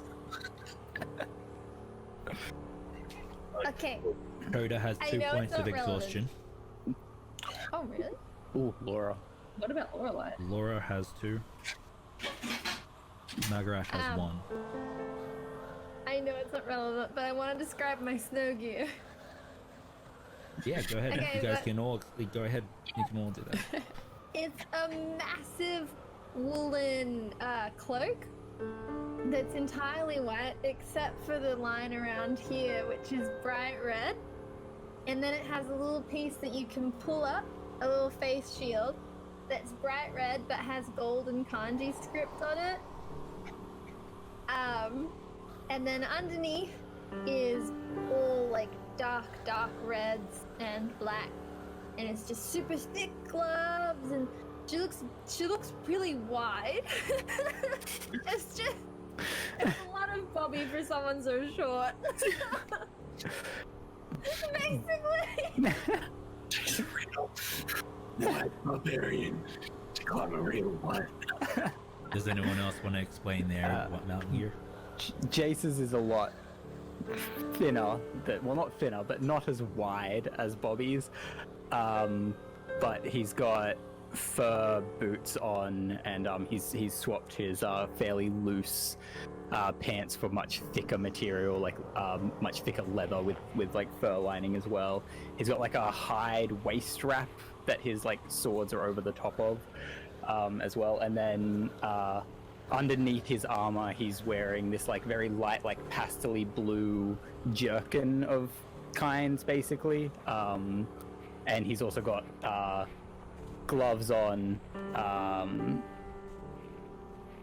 which also have fur lining that go under, like, they're long gloves that go under his leather braces, basically, and the fur lining comes up here. And then he's got a blue scarf on that he's replaced his like half cloak with, that has a fur lining, and it has a hood and a bit that he can pull up over his face. And that is also pinned with the lynx pin that he was pinning his half cloak with before. Oh yeah. Does anyone else want to explain theirs? I forgot that I have a massive beanie. Yeah.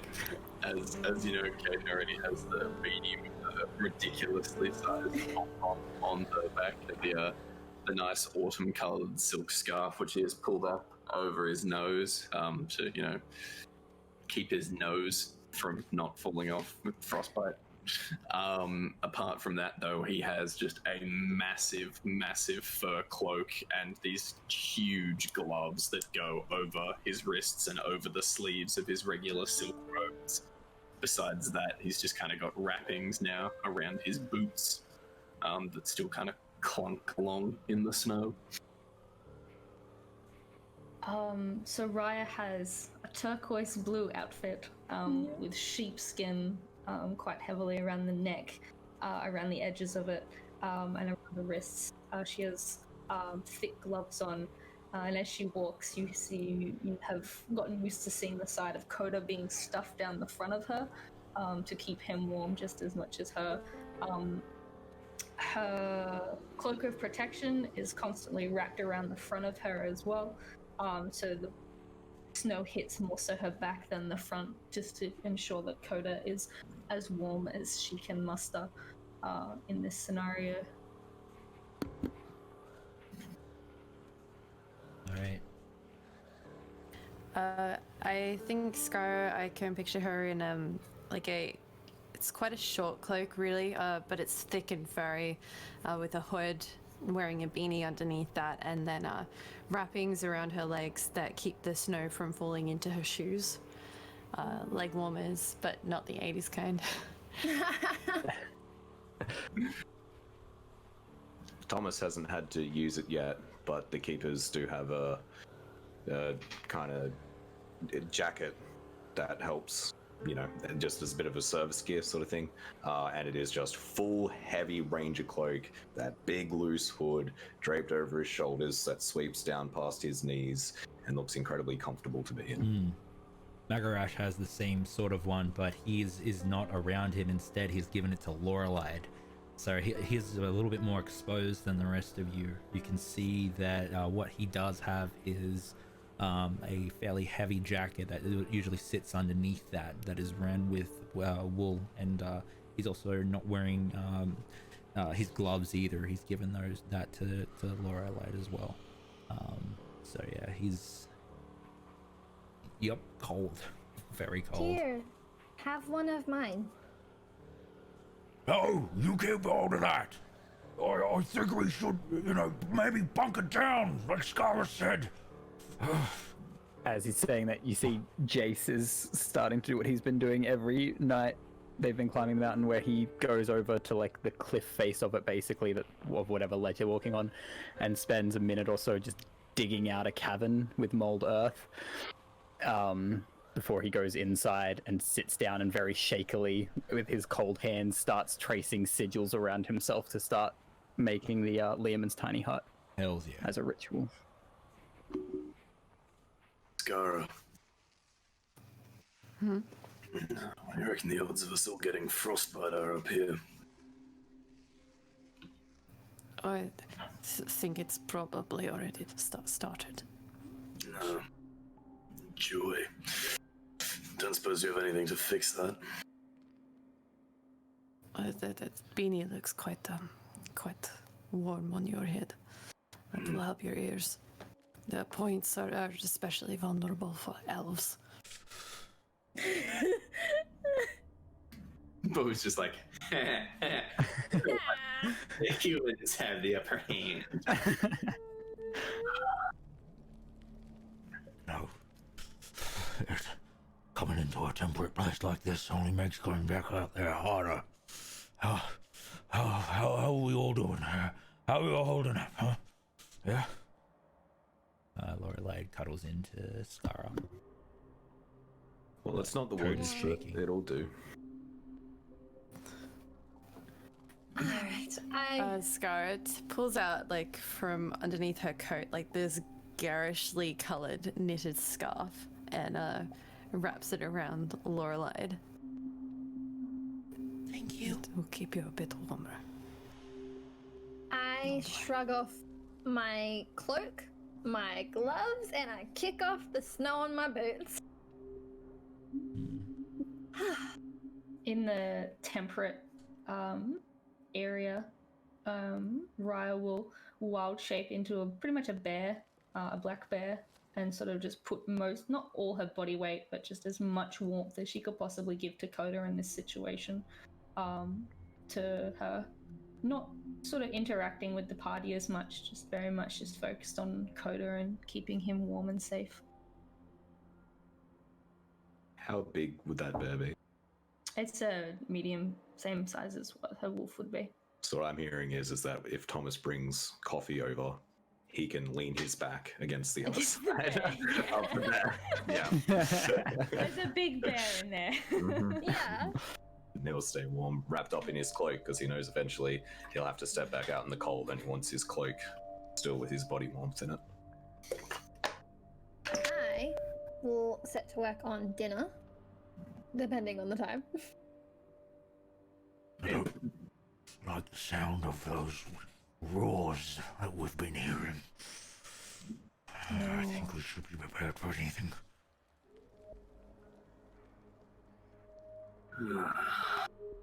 I'd rather not fight in weather like this. Are those roars the one that have been affecting Raya, or are they a different one? They're different. They haven't been affecting you the same way, no. Speaking of... Oh, sorry, you go. Oh, no, that's alright. You go. Okay.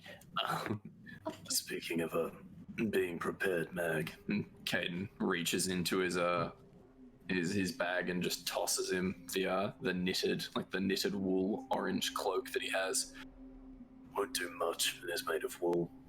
Put that on so you don't, freeze your nips off or something. He takes it. Thank you, Caden. Yeah, don't lose a bow. I'll try not to. Can you feel your feet and your hands? Yeah, I can. They're warming up now. It might be good to massage them as well to help the blood get back in there. I need to have a chat to you about something. He's gonna move over to you. Away from the little one. Okay. How big is the hut? 10-foot radius. 5 feet. The other foot is your secret space. If you guys could just create a wall. Just jump onto the opposite side of Raya, and she'll be in the middle. So Just Secret Service circle style. Oh, hey guys. Also, I'm pretty sure we have the maximum capacity with this group, so it's like we're a little squished. Yeah. Yeah. Very awkward pull aside. There's a bear in the middle. Let's keep it as Yeah. So, Wait, actually, on that, Scar will cast message, and it will be more private in here. yeah, fair enough. So, I worry for the little ones. If we are to do battle on this cursed mountain, perhaps we should do so with them in the safety of this hut. I don't know how we were to chat to the rest of them about this, but perhaps we should bring it up.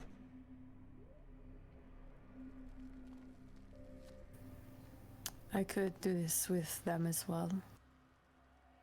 It would be an idea. But that means we would have to bait out whatever it is that is roaring in the distance. I think that's been following us for quite a while now. It's waiting for us to fall. But, we're a strong bunch.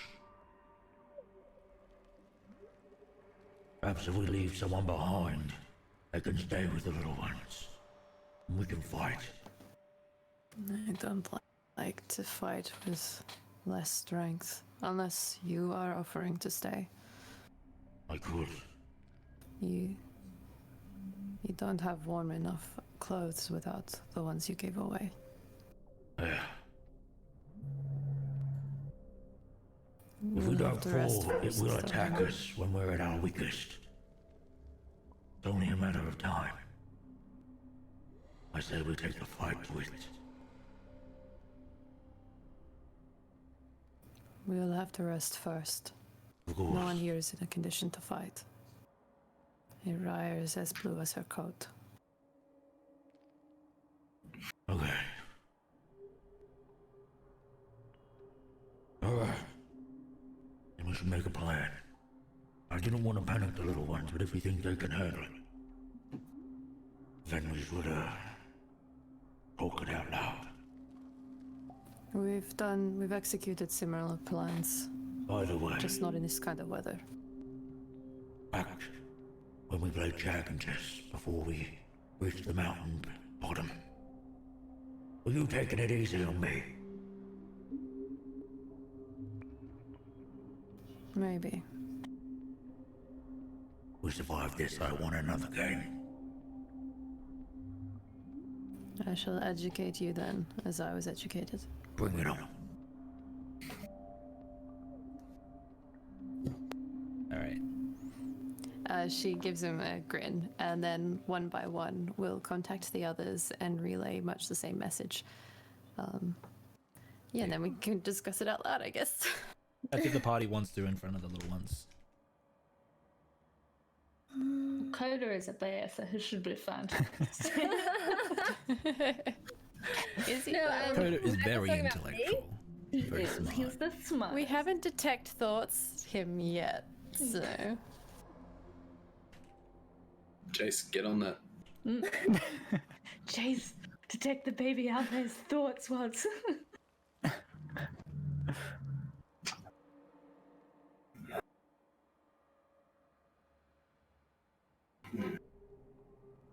I leave this to everyone else to decide.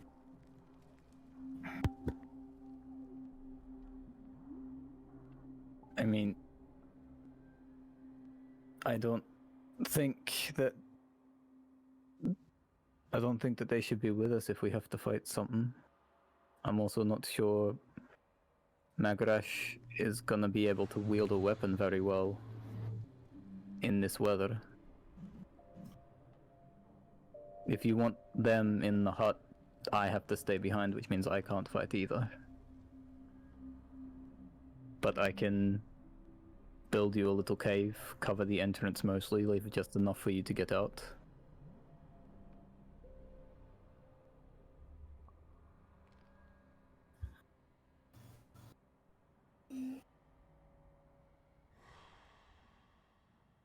I know that I'll be able to fight. Whatever it is. What about you, Thomas? I'm ill-fitted for childcare. I'm sorry, Lorelei, but I will be progressing with the group. That's okay.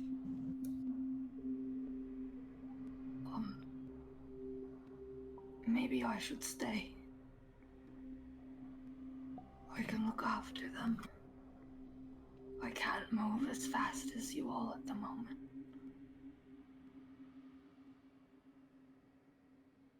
What if we lure it to right outside of our tent? And that way we can just run inside when things get bad. Unless it stays around for when my spell ends and then attacks then. Then we run.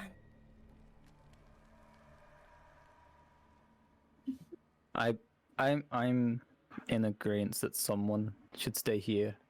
I'll mostly cover the entrance to this little cave. That should protect them from some of the weather. If we have to battle, I'd rather not worry about protecting ones that cannot fight as well on their own. So I'll just get everyone to check the Zoom chat.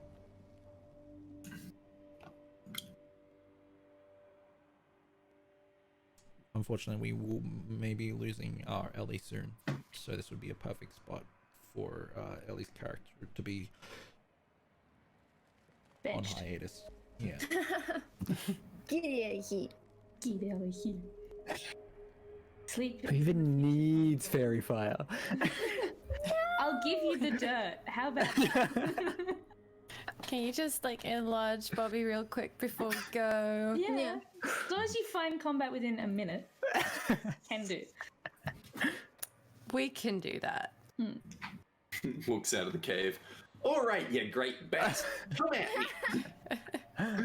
Yeah, like Raya will be like, I can. To Skara, I can keep Aura light warm in this form.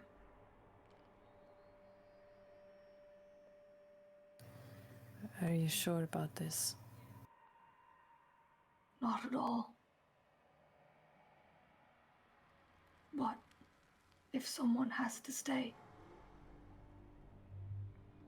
perhaps it's wise that the one that can emit the most heat stays. I can't move as fast as you all. You've been looking like you're taking it rather hard. It's getting heavy. Well, it will be good for you to get some rest. And I trust you'll be able to find a way back should we not return. You hear a roar from outside of the dome. So there's something close. Much louder. It's different what I can feel. It's not what I heard in Fjolum. That's something else. Sorry, I got like crying in the background. I will move to somebody else's head. Wah, wah, wah, wah, wah, wah, wah. You hear more disturbed snow around the dome. It is invisible, they can't see you, but there's something poking around this area. I know. Can we see, hear it, make sense of anything? Is there one? Is there multiple? You'd see silhouettes on the outside. They are large in size. And then there's another which is huge. It might not help, but if I cast half of the shadow, you get +5 on that perception check if you had to make one.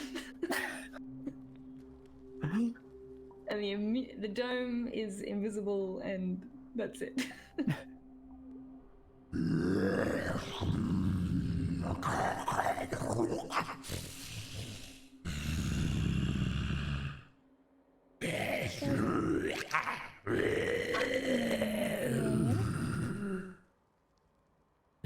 They seem to be communicating with each other. How many are there? 2. One is bigger than the other.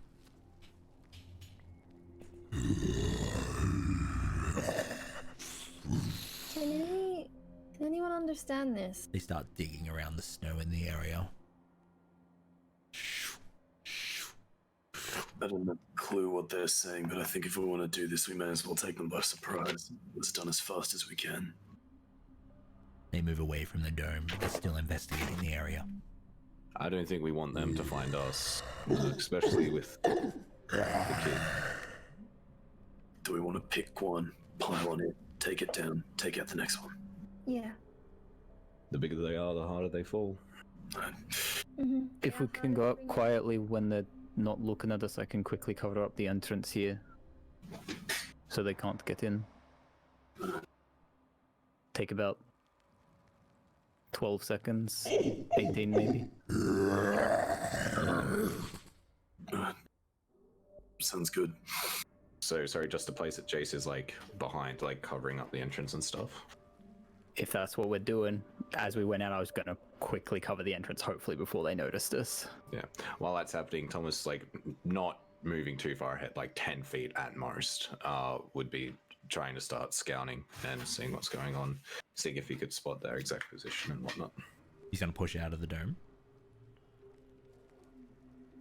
Or just like move to the edges and see what he can from the edge.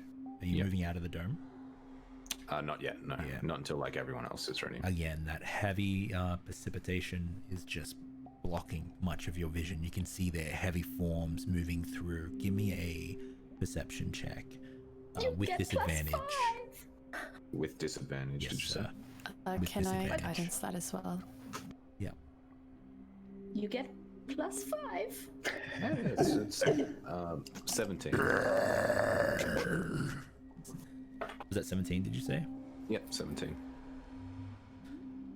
As you look closer at the huge silhouette, the bigger one out of the two, you can see that they are very bulky in size. You trace the edges of it and you can see that there are two very big horns at where its head should be. It's digging through the sand, looking for things. You see it reach a rock and just push it aside like it's nothing, and it starts to tumble down towards the dome. It rolls over the dome as well. Alright. Well, they're big and they're strong. I can make one of you big and keep concentration while I am in this form. It will make you stronger, but easier to see. Would people want that? I'll do it if people think it's a good idea. I reckon so. Just as this discussion is happening, because I just realized it's 30-foot range, Jace is just molding the earth around the entrance to make it person-sized, rather than having to leave the dome first. Alright. Whoever, if you choose to be enlarged, I will help to make you faster and harder to hit.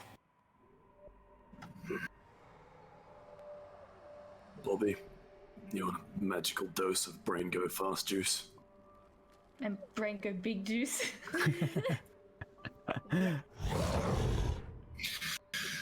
Alright. Alrighty, guys.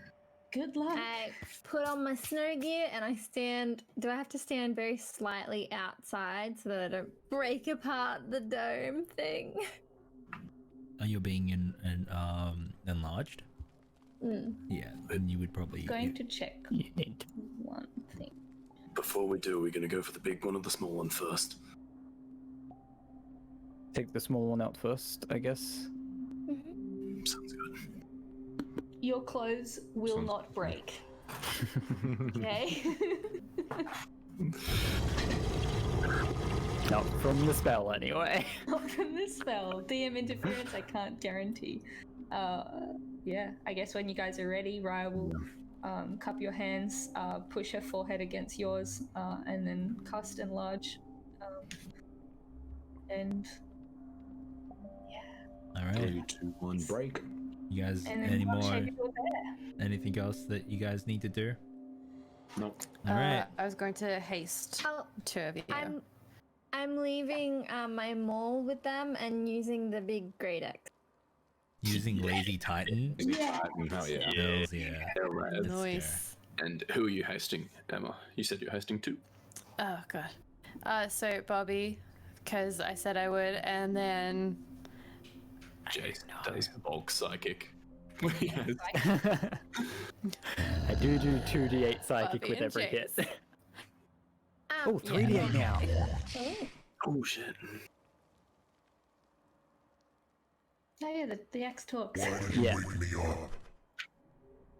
I am scared about what we're about to face, and I would like to. I want to go back to sleep.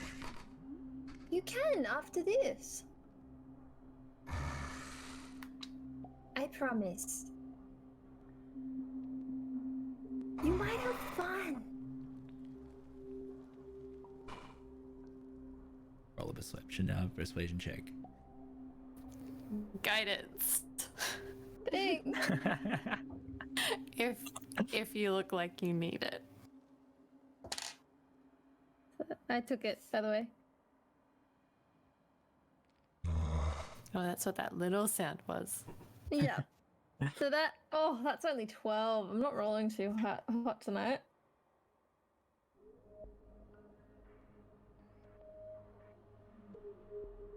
Do you say anything to try and persuade you? You said, yeah, we might have fun. Fine. Fine. Yeah, the great axe is only a +1.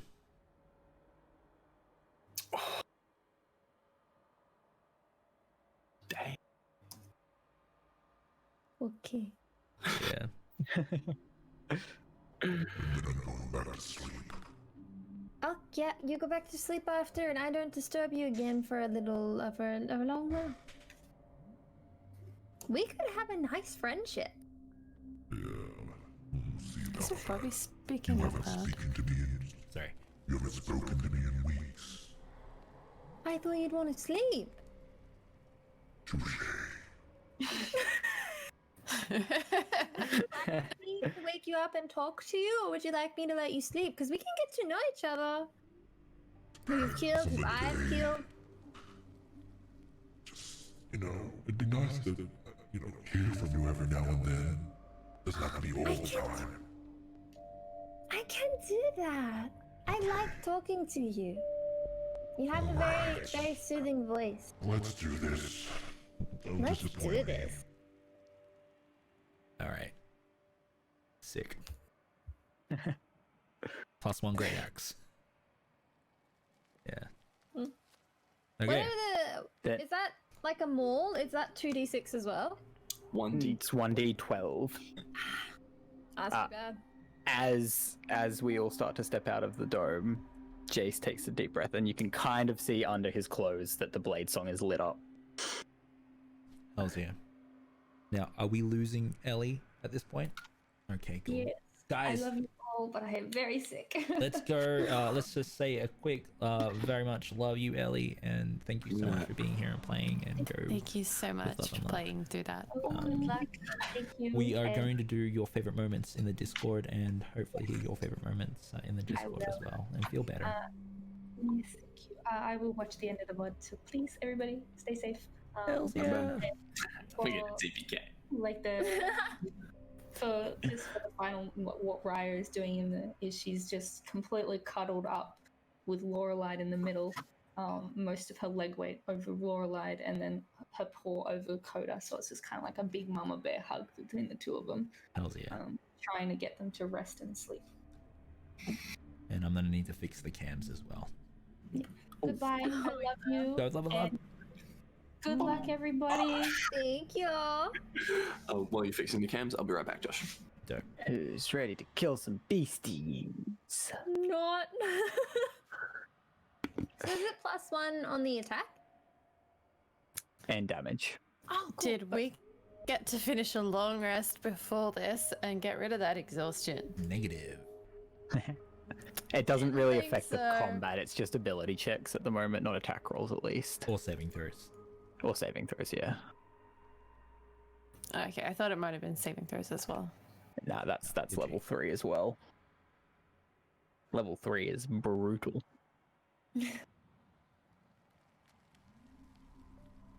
Not as brutal as I'm level nervous. 5. This is the D12, right? This one? The one looks like a D20, but isn't. Yeah. That's a d12, yeah. Yeah. It's got a lot of pentagons on it, I believe. Hasted level 3 Shadow Blade. I'm so happy. So what does hasted do for me? You get to make an extra action on your turn that can be used to take the attack dash. Yeah. One other, I think. Not disengage, I know that much. And also your movement speed is doubled and you have +2 to AC. Yes. Does that also mean I get 3 attacks now? Yes. Okay. Not 4. It doesn't give you an extra attack, No, I know. but yeah. Sorry, your extra attack doesn't trigger on the attack. There we go. Bobby's fast as Extra. yeah. And also, yeah, shit. Do an extra 1d4. Oh, wait, you can disengage. Dash, disengage, Wait. hide, or use an object. So what does being large make me do? You have advantage on strength checks. Which you have from rage anyway. Yeah. Oh. Disadvantage, exhaustion, 2 advantages, but they don't. It doesn't go to Yeah. advantage. They just, yeah, that's annoying. But yeah, you also do an extra 1d4, On each attack. Each Alright, weapon attack. which is, yeah, Attack or damage? Damage. Okay. So I'll put those there. which is really good They're because so making loud. 3 attacks a turn. Yeah. Those here. Does that have to be strength, or does that work for? Oh, it doesn't have to be strength weapons. Alright. Oh, you do have advantage on strength saving throws, though. Oh. As well, so that's cool. Does rage not give you that? It's rage strength checks and strength attack rolls. No, not strength attack sorry. rolls, just strength checks. What happened? Ellie's telling us. No, she's Oh, she's she's asking she's us to let you know. outsourcing Rage is strength checks and How's strength saving chat doing? throws as well. They seem pretty good. So basically, you are bigger and you get the 1d4 damage. Everything else you already had from Dope. raging, at least. We're done. Alright, roll for initiative, guys. Oh boy. I don't want to be that guy, but is initiative an ability check? Yes, it is. We all have level 1 exhaustion. Yep. No, it I rolled a natural fucking 20. Thank you, Jace. I hadn't rolled yet. natural 18. I rolled a 2 and a 3. My second one was higher, so. Ooh. Do I just want to use my Wow. inspiration and keep it at 18? No, I rolled Do a it. 2, and I was like, oh, that's bad. And then you made me roll again, and I got a net. We're honest players, guys. I'm We proud are. of you guys. You are. You're right, but that doesn't mean we're allowed to be greedy about it. It went from 19 to 5. Look, Thomas. it really didn't affect me. I rolled a 3 and a 2. I got a 12. I got Jace. 2. Wait, no, wait. 7. 7. I still get my pluses, so I Kaden. got 4. 5. For Skara. 13. Should have used. Should have used inspiration to keep it at that fucking 19. Nah, you're gonna fail another constitution save and need it. And then I'll waste it again. You're just gonna have your armor stripped of you at one point. It's fine. I'm really scared these dice aren't gonna roll well. And you plan to do it. Magrush got a Mine rolled a 13. 2 on its first roll.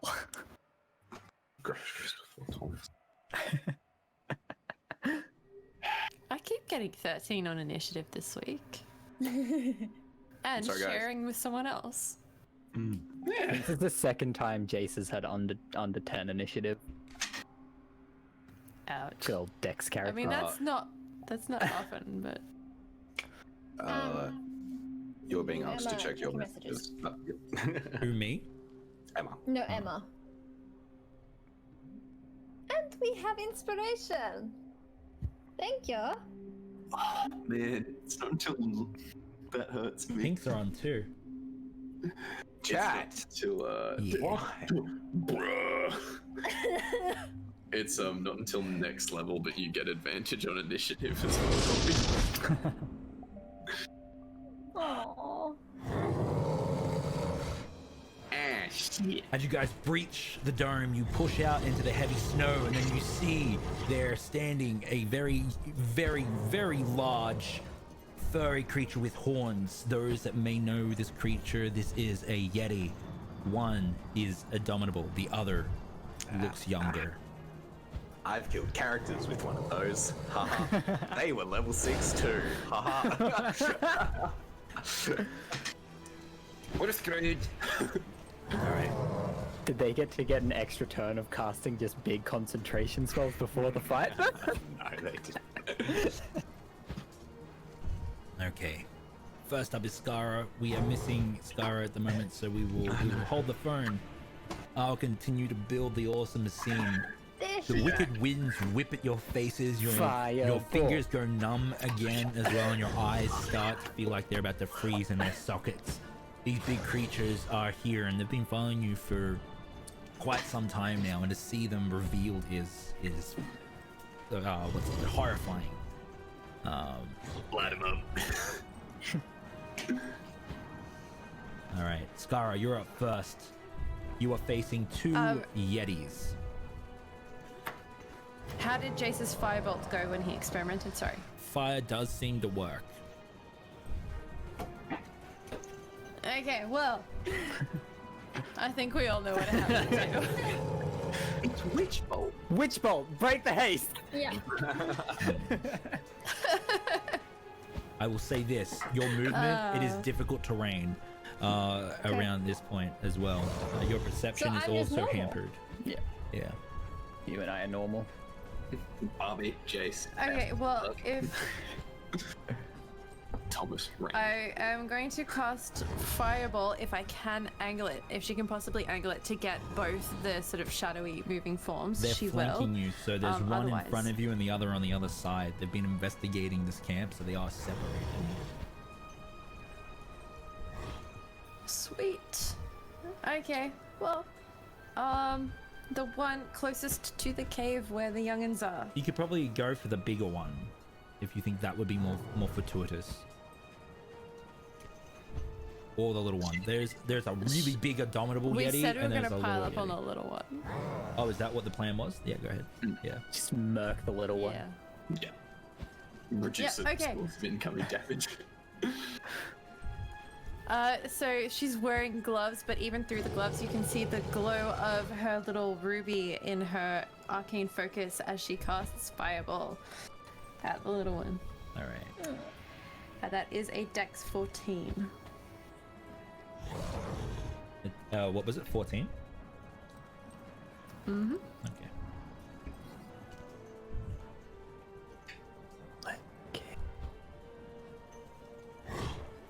That's an 18. So halved.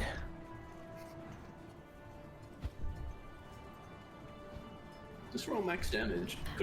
So it's 24 all up and 12 for... Yep. As the fire blooms out, you see it melt water in the area, and then it immediately freezes around this creature as well. Its white fur goes black when it's burnt, and you can see the many things that it's adorned itself with. Bones from people that have tried to climb the mountain before fly off in all directions. It makes that noise as it gets hit by the fire. It starts to shield itself, shocked that it's been hit with fire as well. All right. Magrash's turn. Guys, I think fire is working. All right. What are we gonna do, Magrash? 19 necrotic damage sounds good. Yeah, let's do that. All right. Yeah, Magrash is probably gonna do that, which was this one. No, it was actually this one. Magrash is gonna rush up to the one that's been hit by the fireball, and as he does, he takes out his hands and he's going to reach forward. They start to crackle with black energy, and he tries to make contact there. I like this on. Come on, you big son of a bitch, let's go! Natural 20. Oh, Yeah, man. Yeah. So pinks work for you guys as well, apparently. Where are they? So we don't know what he's casting, but we can assume. Yeah. Actually, I have no idea how he'd be able to cast that. Is this man a cleric? Inflict wounds is cleric, isn't it? He's an NPC. That's what he is. Yeah. In one hand it was this necrotic energy, in the other hand it was a scroll. So go. No, the pinky stays. Okay.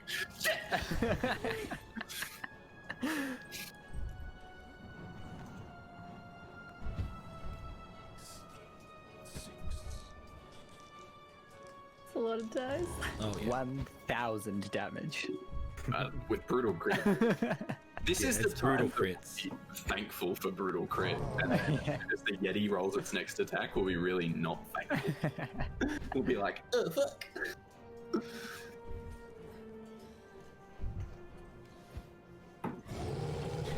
Christ, guys.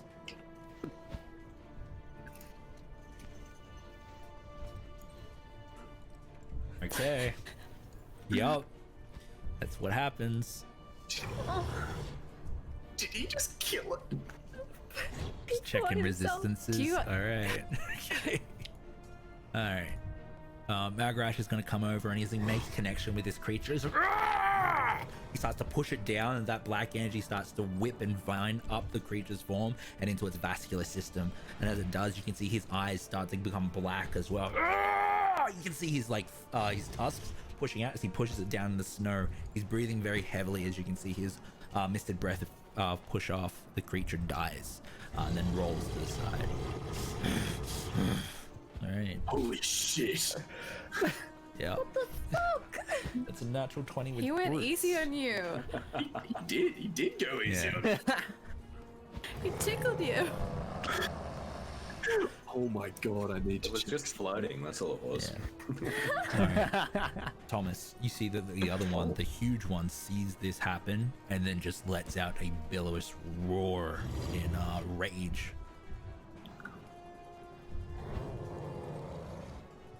It's your turn there. Oh, right. Sorry. I missed that part. Okay, so Thomas is breaking like 15 feet, because that's his movement at the moment, to separate himself from the party, but try and angle it so that he's within 30 feet of the other Yeti, the one that's still alive. And seeing as we've already accomplished phase 1 of this plan, and there's only one left, he is going to bonus action Hexblade Curse, that one. Hells yeah. So, as always, the green dots and spikes of Thomas's magic starts to coalesce around them and then stick to him, and like it seems like it penetrates his skin as it like grafts onto the Yeti. And then he's gonna get 2 bow attacks against him, because why not? Get it. All right. So the first one is 24 to hit. 24 to hit. Yeah. That hits. Awesome. That's going to do 12 plus, I believe, 3, so 15 magical piercing. Hells yeah. 15 magical piercing, and then... Oh, so close. You know what? I crit on a 19 as well. Let's use my inspiration. It'll work one day. Yeah. A 26 to hit. 26 to hit. That definitely Yeah. hits. Also, make sure you mark it off your sheet. Yep, I already have. That's going to be 12 magical piercing again. 12 magical piercing. Yeah. Hells yeah. That's going to be his turn. All right, I you do see those believe. arrows protruding out of the white fur. Purple blood starts to bubble down its form and then instantly freeze from the really extreme cold in this area. Then we go to its turn. Now, I'm going to need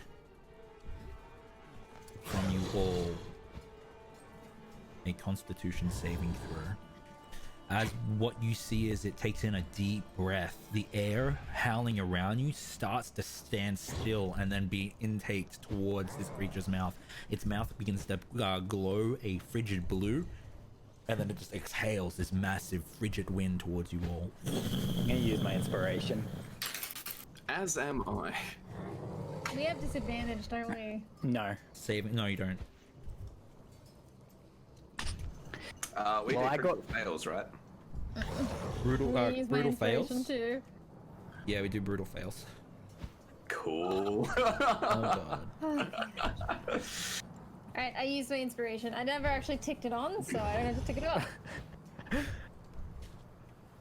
I did actually get a little bit of inspiration. I don't know if it's enough though. What did everyone There get? goes my inspiration. 15. 17. 16.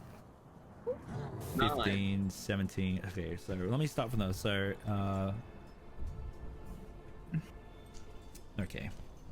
15, 17, 9. Thomas. Is a natural 1. Shit. And 16 for Scar it was, wasn't 16 for Scar. Yeah, Yeah. 16. Thanks. Okay. Alright, Ooh. let's get to rolling. So, critical fails means max damage on the dice, and then you roll on top, right? Yeah? I Yep. swear you're guarding him. I'm not going. I just want to make sure. I mean, sure, Thomas. just so you guys know, the monsters also have this against you guys Yeah. as well. Yeah, Thomas could actually legit die from this natural one, depending on Yeah. damage rolls here. So we will see. Okay, here we go. I will group the damage for you guys. 13, 14.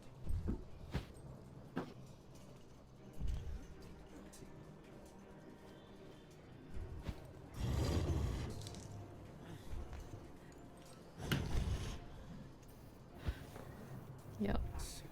Okay, you guys are gonna take 36 cold damage. However, Thomas, you're going to take a massive amount. It's a fudge ton. You're going to take 116 cold damage. Okay. Yep, that's Yep.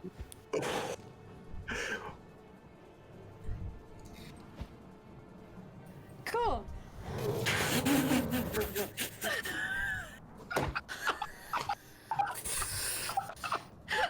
We need questions. Oh, I need to message Felix because this is just payback through and through.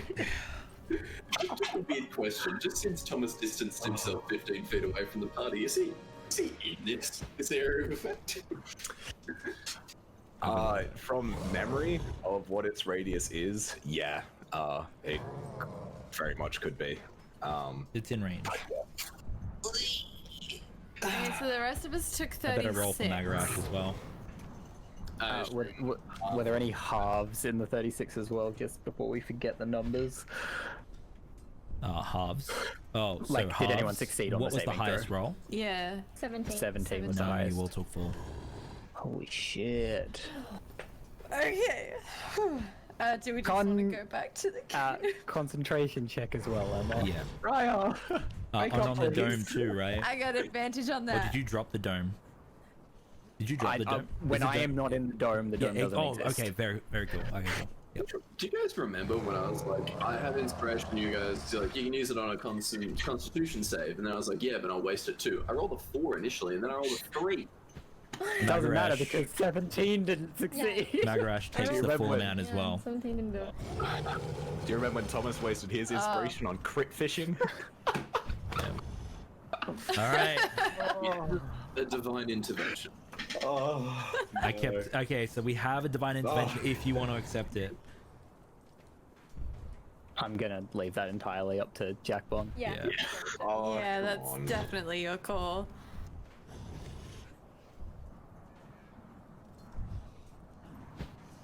Yeah, sure. This is yeah. where Thomas dies, surely. Wait, are you accepting it or not accepting it?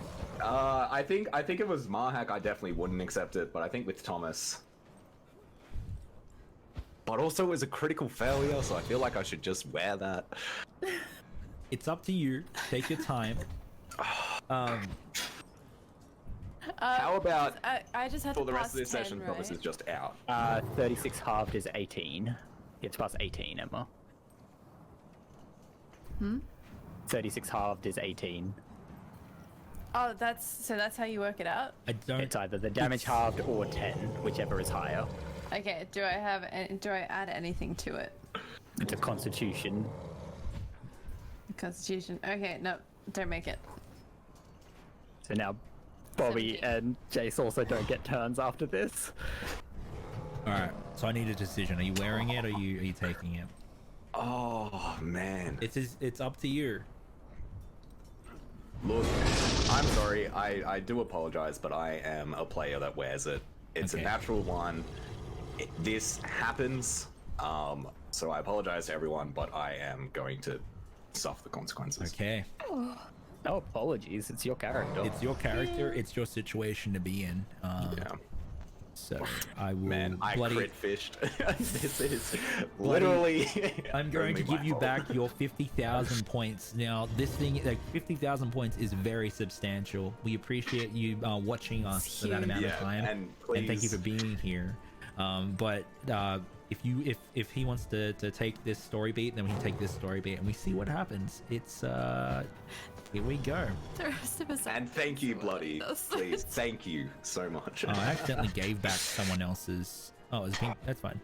I accidentally gave back someone's points. I don't know what it was for. So someone just got their points. I think back as Deadly's well. off, I think. Oh, They're still off though. All right. So as you guys are all whipped and ravaged by that extreme breath of cold from this abominable yeti, you see Thomas fly backwards, and you can see that he is frozen, flash frozen. He hits the ground with a heavy thud, and snow starts to pile around him. Yelling out from behind him, you see Mahak. That's not Mahak. McGrash go, "No, Thomas!" You can see that he has also got parts of himself frozen as well. I will wrath you will suffer. All right, we will continue on. Oh boy. All right, where is my initiative tracker? It is going to use its movement, however, as well. It's going to run up, make base contact with both Jace and Bobby. It is a huge creature. But I'm large, aren't I? You are large, yes. All right, Jace, it's your turn. Jace turns, sees Thomas. Can't do anything. Haste dropped, so I got no movement, no actions. He just kind of stares as this complete wave of exhaustion passes over him. Yeah. As he is himself partly frozen as well. You see like bits of his hair are completely frozen, and like up the right side of his face is just like streaks of ice. He just kind of stands there and stares. This monolithic creature stands over you as you have that sense of exhaustion. You can see that it looks down. It's 2 arrows from Thomas protruding from its form, and it just lets out a massive roar. All right, Caden. Seeing Thomas fly back and hearing Magarash scream, Caden is going to turn back to Magarash and just go, "Help him!" before he walks forward, kind of trudging through the snow. And as he does, you can just see these crimson ribbons start to pour off his longsword of ending, and in one huge arc, I'm going to action surge, flinging just a ridiculous amount of these crimson ribbons at the Yeti as I double cast Burning Hands. Of course, not trying to hit my compadres, but this thing's huge, so that should be pretty easy. Hell yeah. All right. So it has to make 2 dexterity saving throws, DC 15. Inks are off. 2 dexterity saves? Yes. All right, bear with me.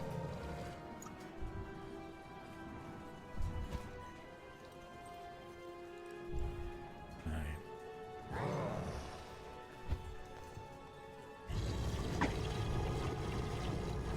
First one is a 10. Fail. Second one is a 17. Success. So I'll roll the 3d6 for the first one. It takes wow. Woo! Wow. It takes all of 8 fire damage from the first one. 8 fire damage? Yeah. And the second one, which is halved.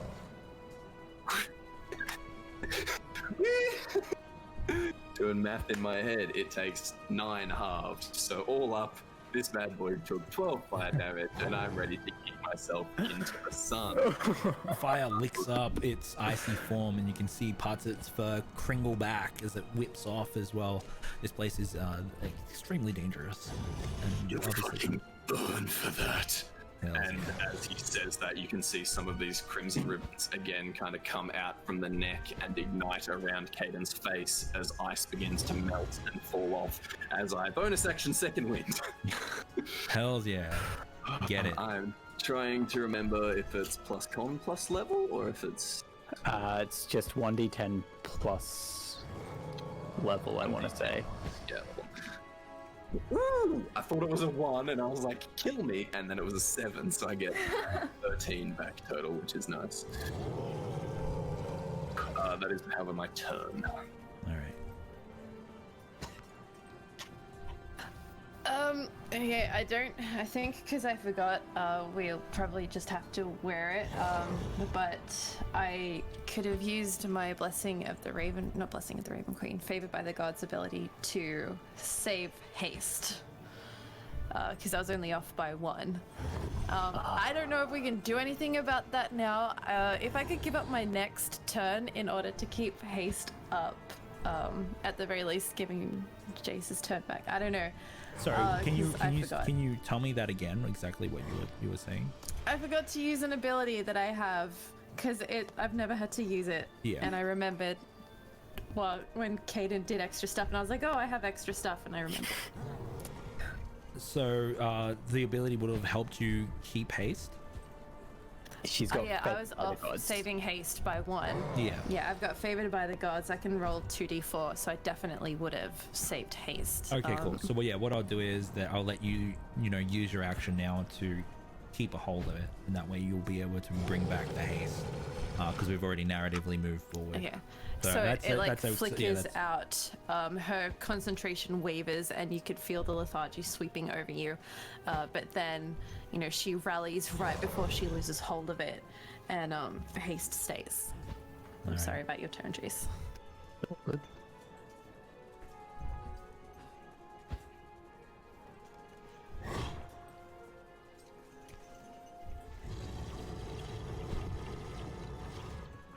Bobby. I get my turn. You get your turn. So I think Skara Yes. it wasn't actually Skara's turn. It was your turn. Okay. But you do get your turn sorry. because of what Skara was saying. Oh, so yeah, no, go ahead, take your turn. I'll give up my next turn as penance. Yeah. Okay, so seeing what's happening after having a moment of shock and having the exhaustion sweep over, but then getting revitalized, it's almost as if the energy coming back brings me back into focus. And I'm going to swing down with all my might. Come on. Oh, that's really good. That's really good. That is a 27 to hit. 27 to hit will hit. Okay. So D12. Here comes the DPS. This is. Okay,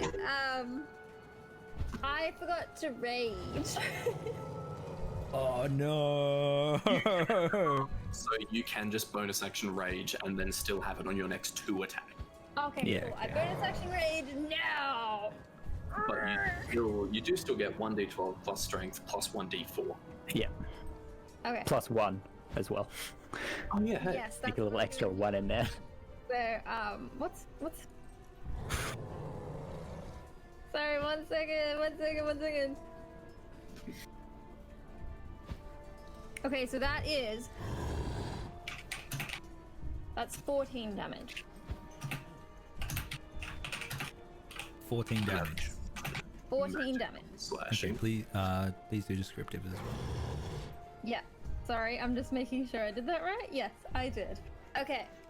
I'm gonna take Lazy. Is Lazy enlarged as well, or is it Yeah. just like... Yeah. Okay, cool. Oh, maybe it was I like a feel little pickaxe. really bloated right now. Yeah, I have.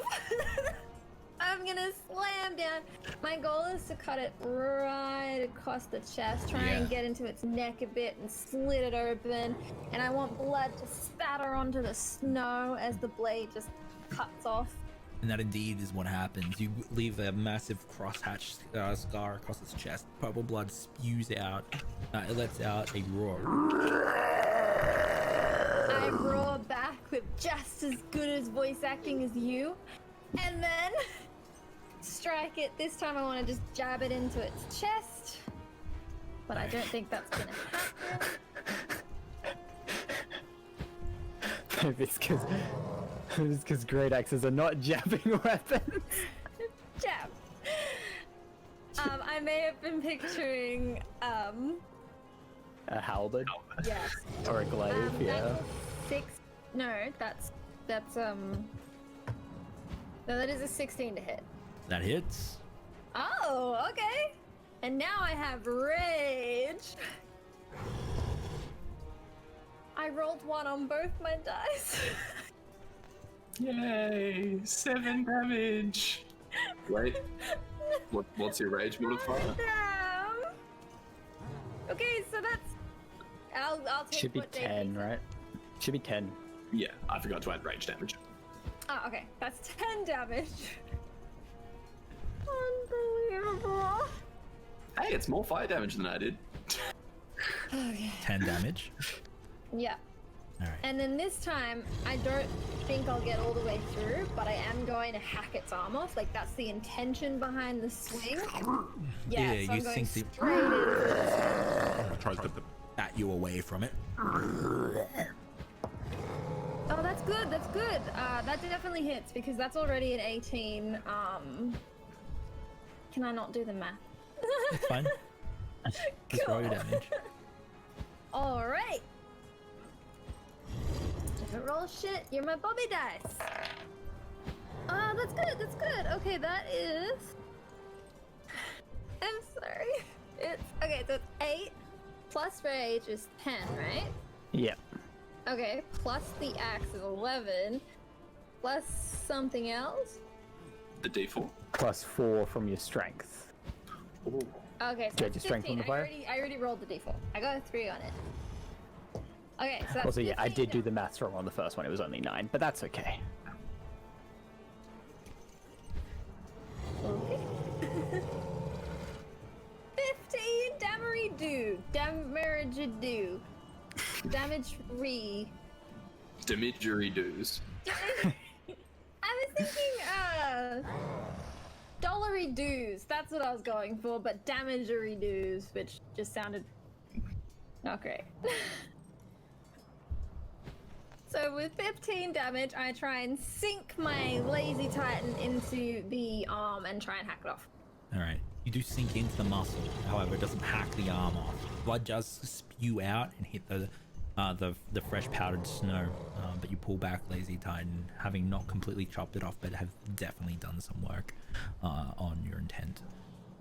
Is that your turn? So how much damage was that as well? Just quickly out there. So the 15 on the last one? Yeah, the last one was a 15. Yeah. Dope. Love it. Yeah, I bonus action rage, so I can't do anything else, but I will cast another glance towards the frozen Thomas. And don't do that. Unified. Now I'm picturing The Shining, just like.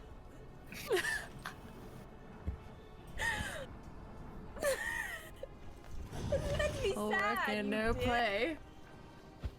I will cast another glance to Thomas, and I'll grip Lazy Titan harder and go, "Let's finish this."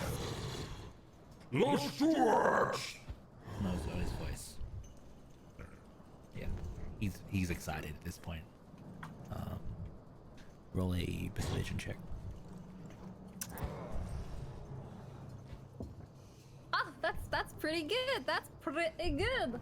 Okay. Sorry to be the person again, but did you take disadvantage I will. for exhaustion? I will actually turn lazy on you and kill you. We're Like, honest one more round, players. you That's won't why have to. Thomas is dead. Yeah. Hope he's too angry to be exhausted. I'm on 4 HP. Get Well, more. I actually got a better roll, so it's fine. You live this round. But it was actually only 13 because I was thinking of my intimidation skill, not my persuasion. Lazy Titan, being spurred by your inspirational "let's do this," will become a +2 grade X. Yay! All right. It's really just Bobby humming "Eye of the Tiger" under her breath. Magarash will look down to the flash frozen Thomas, look back to where Caden and the rest of their fellow companions are fighting, icicles sticking to the various parts of their body, barely hanging on. Will Heal my friends! He hands out his hand and he's going to cast Mass Healing Word on you guys. All right. Dude is definitely a cleric. Yeah. Mass healing word. That's 5th level. I'm pretty sure he's got that. I might like it's on his sheet, so I'll double check. Hey, it's on your sheet. No, That's it's a lot, third. man. Is it? It's third Is a level. 300 GP diamond on your sheet? It's We have to be honest. it's third level Mass Healing Word, not 5th. So Oh, sorry, mass healing words. I'm Yeah, thinking mass mass healing healing word. words. That's my no, bad. yeah, Mass Healing Word. So you guys will get back. You will all get 6 HP back. Not Nice. a lot, but enough. Enough to keep us up. Yeah. He's gonna take out his crossbow and he's gonna aim at the creature. Now for you. Lets out a bolt. It sails through the air. Hopefully it will hit. Pinks are off, so no awesome dice for the mag. That's okay. It is a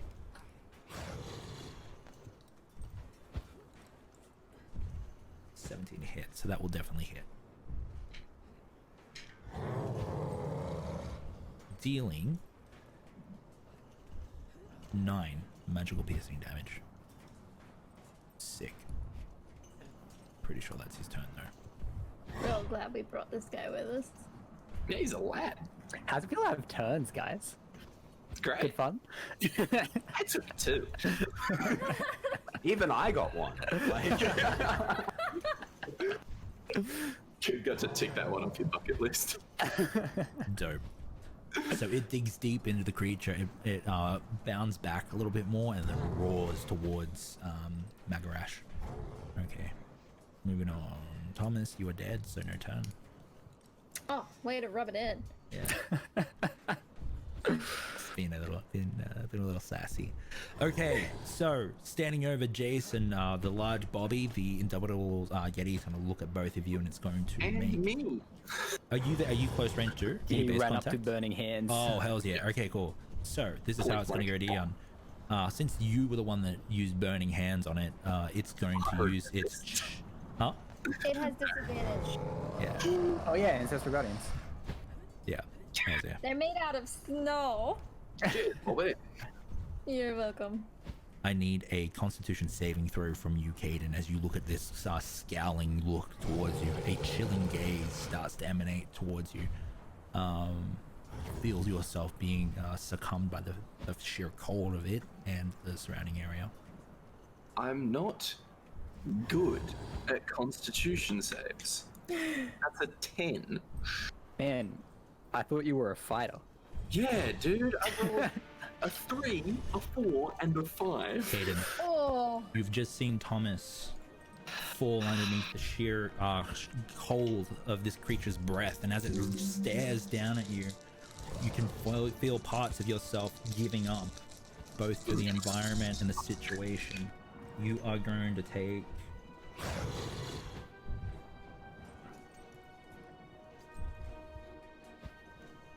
16 cold damage. Okay. still up. As this cold starts to seep into you, you can feel yourself unable to move. You are now paralyzed as well. Seeing that it's got you in its gaze, it's going to make it it's going to make 2 claw attacks against you. Straight rolls.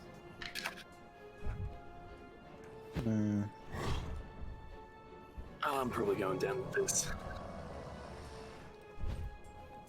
Okay.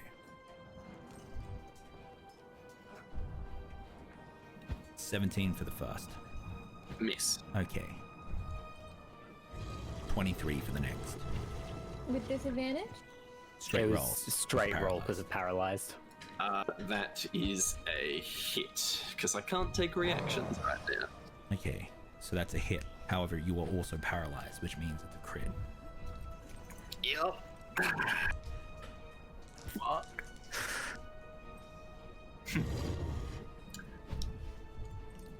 You take 27 slashing damage, Yeah, I'm down. and then you're gonna take If it's all in the same. 21 cold. It's all in the same. You just go down. Yeah. Is that enough to instant kill you? No. Okay. Max health is 52, I think. Go. All right, Jace, it's your turn. You see Caden go down underneath the both claws. As Jace stands there half frozen himself, frozen body of Thomas some 15 feet back, Caden falling next to him. You see blood dripping down his chin as he deeply bites into his lip. And then the familiar dark cloud envelops his hand, trails up his arm as he third level shadow blades. In the middle of it, you see this glimmer of amber light that then sparks out along the edge as he immediately green flame blades just in an upward slash straight at the fuckhead. Get it. Do I need to do a save? There's no save. There's no save. Oh, yeah. That is Green an flame. 18 to An hit. 18 to hit? That hits. Alright, so I'll make this the fire damage.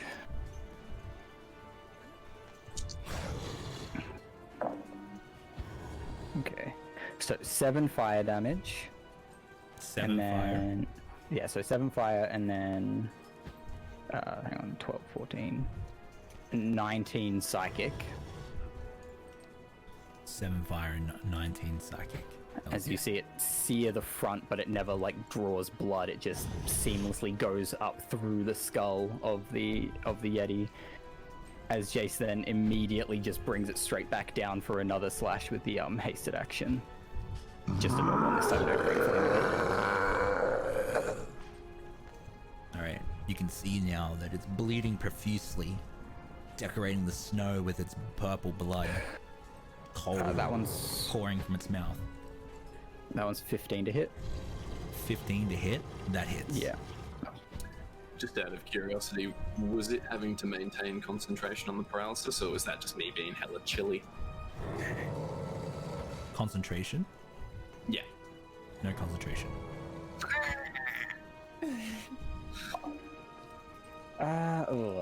There was an 8, but also a 1 and a 2 in the rolls.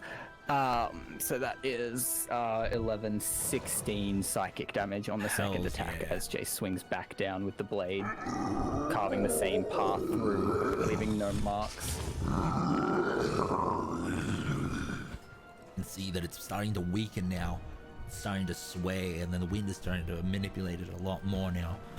Okay. Also, can I just get a check? It was 47 total. When you went down, does it have to go your total, or is it your current plus? It has to punch through my current and then do all of my health backwards, Okay. but it still didn't do that regardless Alright, of cool. which I just want to scenario it triple was. check, so we're making sure we've got the right rules there. So, yeah, I thought so. I just wanted to triple check. Okay, cool. Jace, is that your turn? Basically, yeah, Jace circles around a little bit, kind of positioning himself on the opposite side of it from Bobby, stepping past Caden to try and draw its attention away a little bit. Okay, so would you break base contact at that point? No, just kind of circling around its base. Go. Okay, cool. And trying to draw its attention? Sort of, yeah. Just so kind of if you- trying to draw the attention away from Caden. Okay, what I'll get you to do is give me a, let's say, persuasion check. No, intimidation. I like that better. My Jace dice don't roll very well. Okay. Mine neither. 5. 5. All right. How'd you go Okay. with disadvantage? Caden, I need a death saving throw from you. Oh, that's me. Just roll a natural 20. That's all you gotta do. Yeah. Nah, 12, best I can do. Still That's a a- success. it's still a success. All right. Bobby. Kill this thing. Now remember, Lazy Titan is now a +2. Is that to attack and to damage, or just attack? Both. Oh, still! Okay. Well. Feeling the rage inside, looking down upon my ancestral guardians, because now I'm now a size larger than them. I yell at them, protect them better! but more angrily. Because it's been hard to keep up the anger with all these fucking jokes. Okay. Yes, Thomas. Sorry, And I'm going. Hmm? You. Were you gonna say another joke? No, it was about. Doesn't your feature give resistance? Did that get accounted for in Caden's damage? Did I miss that part? I just remembered that as well. Yeah, She didn't say it. Just because you reminded me with your spirit, not your spirit guardians, your ancestral guardians, they give Caden resistance even if the attacks still hit. So 47 halved. It was 47 total, like it was 47, yeah. cold, and then an amount of bludgeoning. Yeah. Yeah, so 47. You would have only taken 23.5, well, 23 damage. Would that have you still be alive? I was on 30 something. So no, I would not have gone down. Remember next time. Yes, that's what I was about to say. Sorry for disrupting that. Just Also, Izzy, as a note, this would obviously not be something we do either, but it's a recon, but also you can use a reaction to also shield some of the damage. Me? Yeah, you're 6th level. Yeah. So your guardian spirits can provide protection. So that could have also potentially come in handy. Hells yeah. Yep. Could have. But that's just for future, letting Izzy know class features. Yeah, because we're playing forward, so Yeah. for next time, keep that in mind. All right, Bobby, it's your turn. Protect them better. A couple of them go like- Down. Oh shit, class features, I forgot. I'm gonna swing down on the same arm, aiming for the same spot. I really Hells want to yeah. hack its arm off. Do it. Make an attack Oh, roll. that's good. That is, well, that's 19 already. That's a hit. Okay. Let's go back to my actions. All right.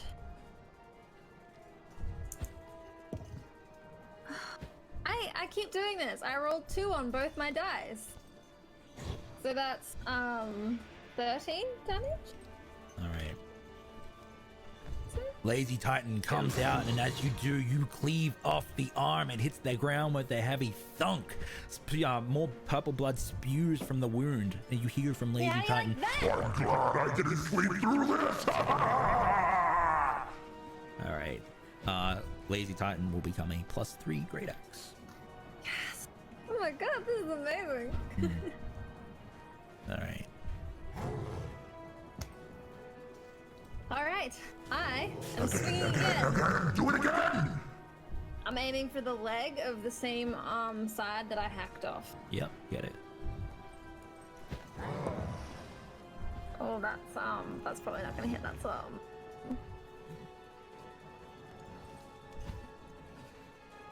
14 to hit. 14 to hit does not hit. Ah, okay. All right. It whiffs. Moving. One more attack. Did you add +3 or +2, by the way? Hmm? Did you add +3 or +2? All right. As you miss, Lazy Titan will be like, What? You missed? How could you miss? Yeah, Very windy. all right, give me a persuasion check. Oh, okay. I already rolled for my 3rd attack though. Should I keep that roll? Oh, this will affect the attack. Oh, okay. Just make a quick check. Remember that roll. Oh, fuck. Does it have to be persuasion? Yes. No. That's 4. Okay, it's a +2 now. It's okay. It's fine. It's okay. It's just yeah. All right, so that's that was 19 to hit. That So it's hits. 18 now. Yeah.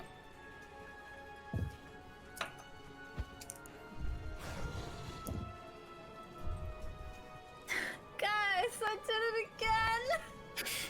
3s, 2 3s. So what's the damage? Oh, it's better than 2 ones. That is, oh man. Okay, so that's 12. 12 damage. 14. I thought it's only +2 again. Yeah, did you remember to add your rage damage? No. So how much damage? 14. 14. All right.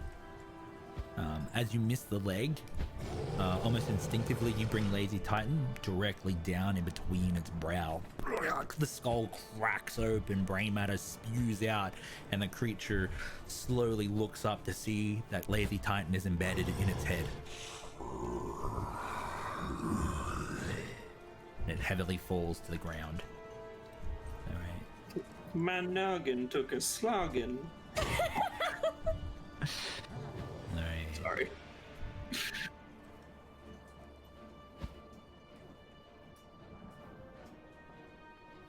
All right.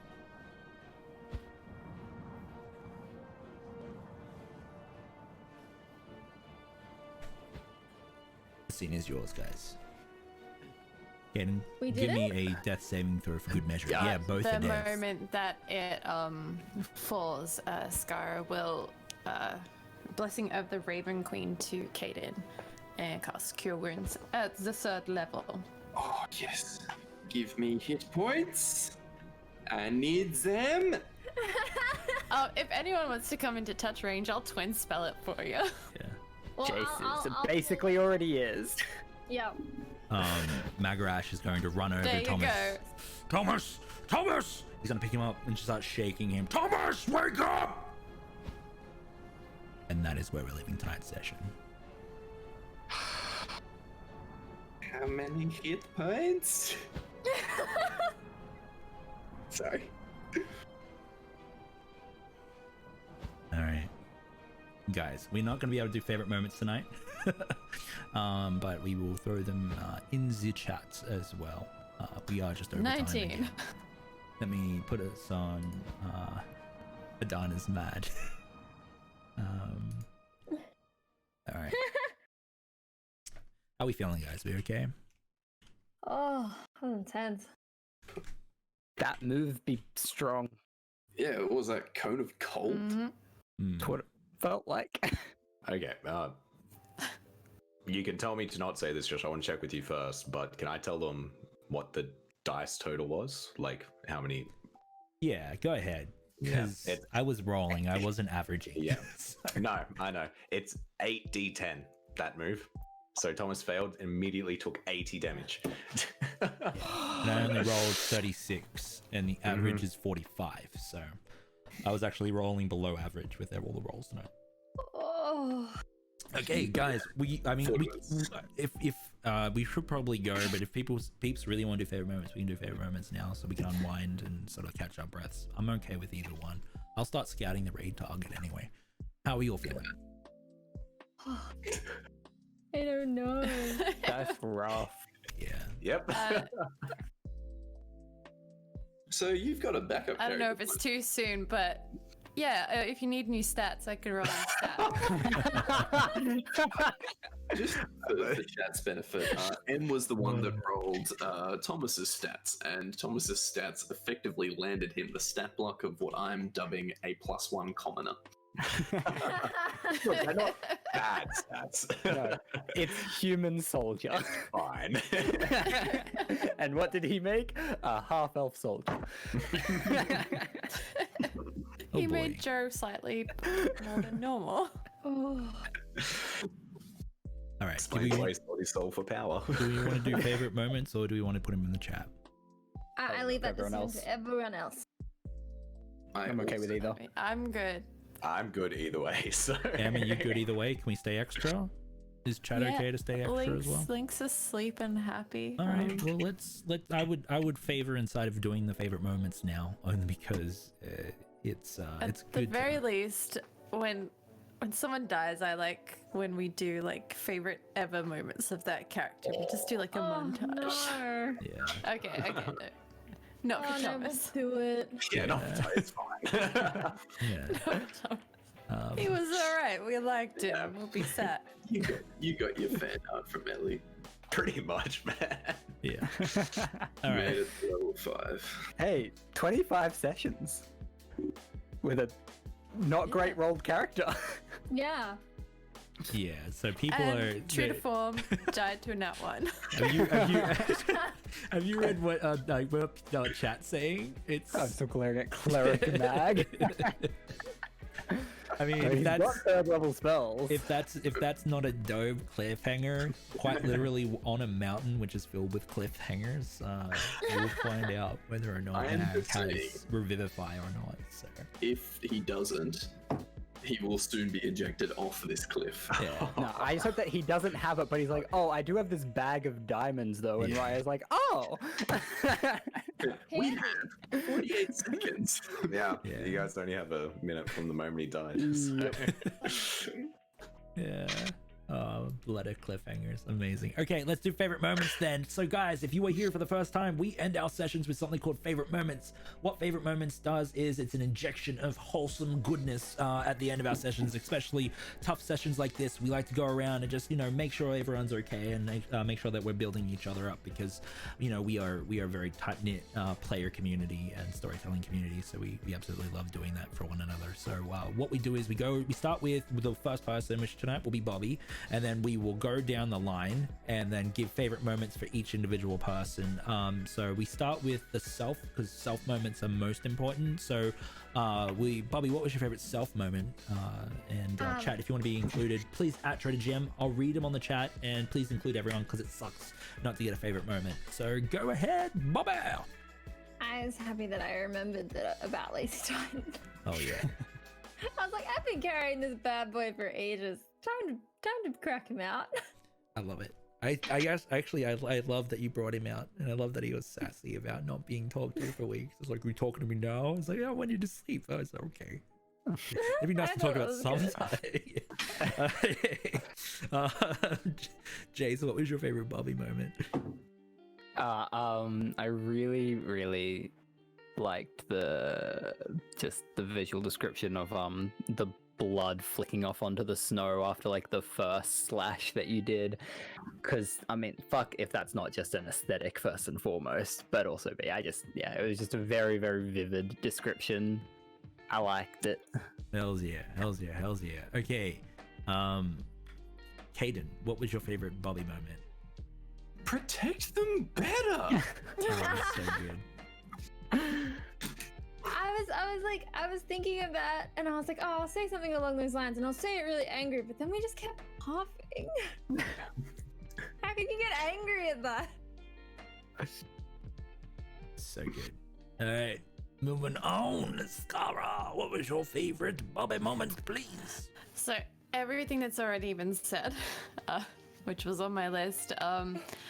But second to that, was third, I think. Yep, fourth. Anyway, doesn't matter. Playing chess with you was pretty cool, and the way that the back and forth and throwing that around was pretty fun.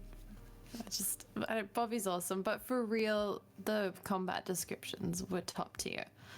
And I just, thanks. I thought they were like low tier. No, it's good. It was really good. That's why we do favorite moments though, because sometimes you think, oh, I didn't do that well, but you hear that like you did really well. It's like, yeah, hell yeah. All right, what is your favorite Bobby moment, please? Okay, the hasted and enlarged Bobby is a fucking beast. Oh man. Wielding Lazy Titan like that. Yeah, all of that is a huge vibe. But also I like the scene where you just walk away from the chess table and you're like, but the baby. I love it. Yeah, In chat, makes we me have, I think we have one from Adana. Just make sure you're adding dreaded GM so I can see them easier. Adana says, favorite Bobby moment, ice cream. Just love that piece of wholesomeness. Sotera says, I liked Bobby chopping off the Yeti's arm. And then, yeah, I'm just scanning. I can't see anything, but yeah. Yep, I can't see anything. But just remember, at Dreaded GM for favorite moments. All right. My favorite moment for Bobby. Oh boy. I love this new dynamic between Lazy Titan and Bobby so much, and I hope that you continue to explore that. It's up to you, but if you do, it'll be a whole bunch of fun. I loved Protect Them Better. I loved that was awesome. But I am glad that you, and I loved you pushing into combat descriptions, because it was amazing to hear you wielding Lazy Titan and swinging at certain parts and trying to affect the battlefield. It was so flippin' dope. Especially when he said, I see the blood spray across the snow. It's like, yeah, I do too. Hells yeah, thank you. It was amazing. So thank you very much for that. All right, moving on. Jace, what was your favorite self moment, please? Oh, I think, you know what? Detect thoughts on a squirrel is just a vibe. It was so worth it. It was good. All right, Bobby, what was your favorite Jace moment, please?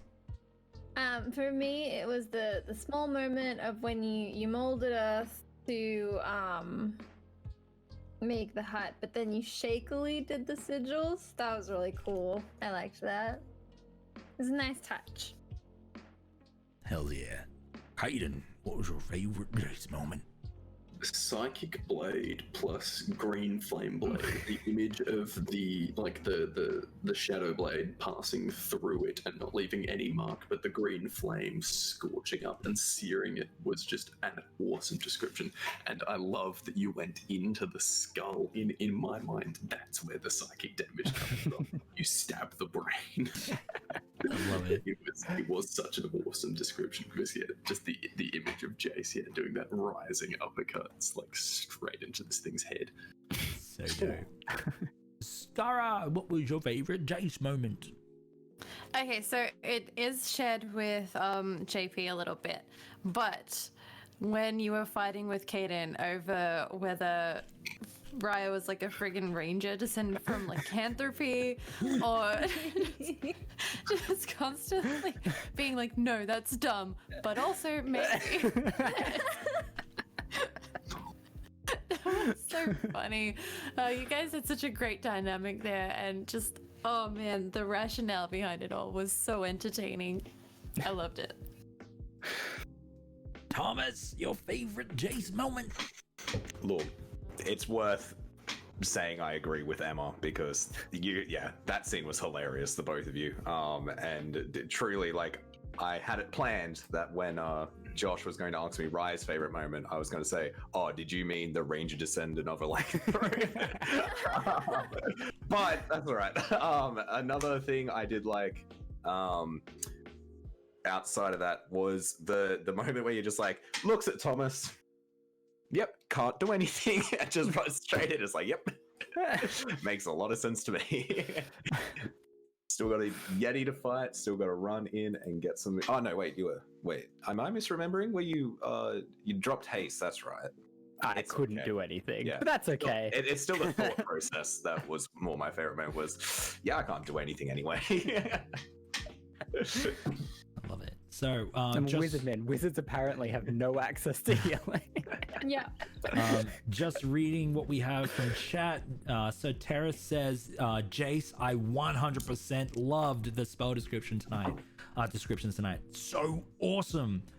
We also had one from Ardana, which was favorite Jace moment was absolutely the spell description of the Psychic Blade, which was sweet. My favorite Jace moment has to be the detect thoughts on the squirrel. So I don't think that comes up very often. And when I threw you the fact that it wanted to take it when you probed deeper, and it was like, I will take this back to my queen. I love that so much. You're like, apparently they have a queen. So yeah, I absolutely love that so gosh darn much. And just quickly as well, we had one for favorite Bobby moment just before we move on from Coventry, which was favorite Bobby moment was her laughing and smiling no matter how bad or good the melee went. Oh, that's awesome. Thank you so much. And we also had a name star from Soteris, Mother Mare. That's awesome. I'm gonna add that. If you want to add more to that as well, you can actually add why it was named that. And we'll add that to the story of the star as well, which is super cool. Alright, moving on. Caden, what was your favorite self moment? My second wind description with the ribbons coming off and igniting to melt away the ice that had stuck to my goddamn face. Yeah, I was happy with that. Hells yeah. Bobby, what was your favorite Caden moment? A small one is that you didn't die again. That was nice. Very considerate of our feelings. And the other one was looking at the squirrel as mini Caden and be like, "Come on, I'll bite you." That was good. Aw. Jace, what was your favorite Caden moment? So my absolute favorite was for sure Jason Caden scene talking about Raya. But since Skara said it for me, I want to give you something more unique than that. But you did start that scene, and I've been theorizing how Jace is theorizing druidism for a while, so I love just the fact that you started and then we just got to throw bullshit ideas at each other for fucking 5 minutes.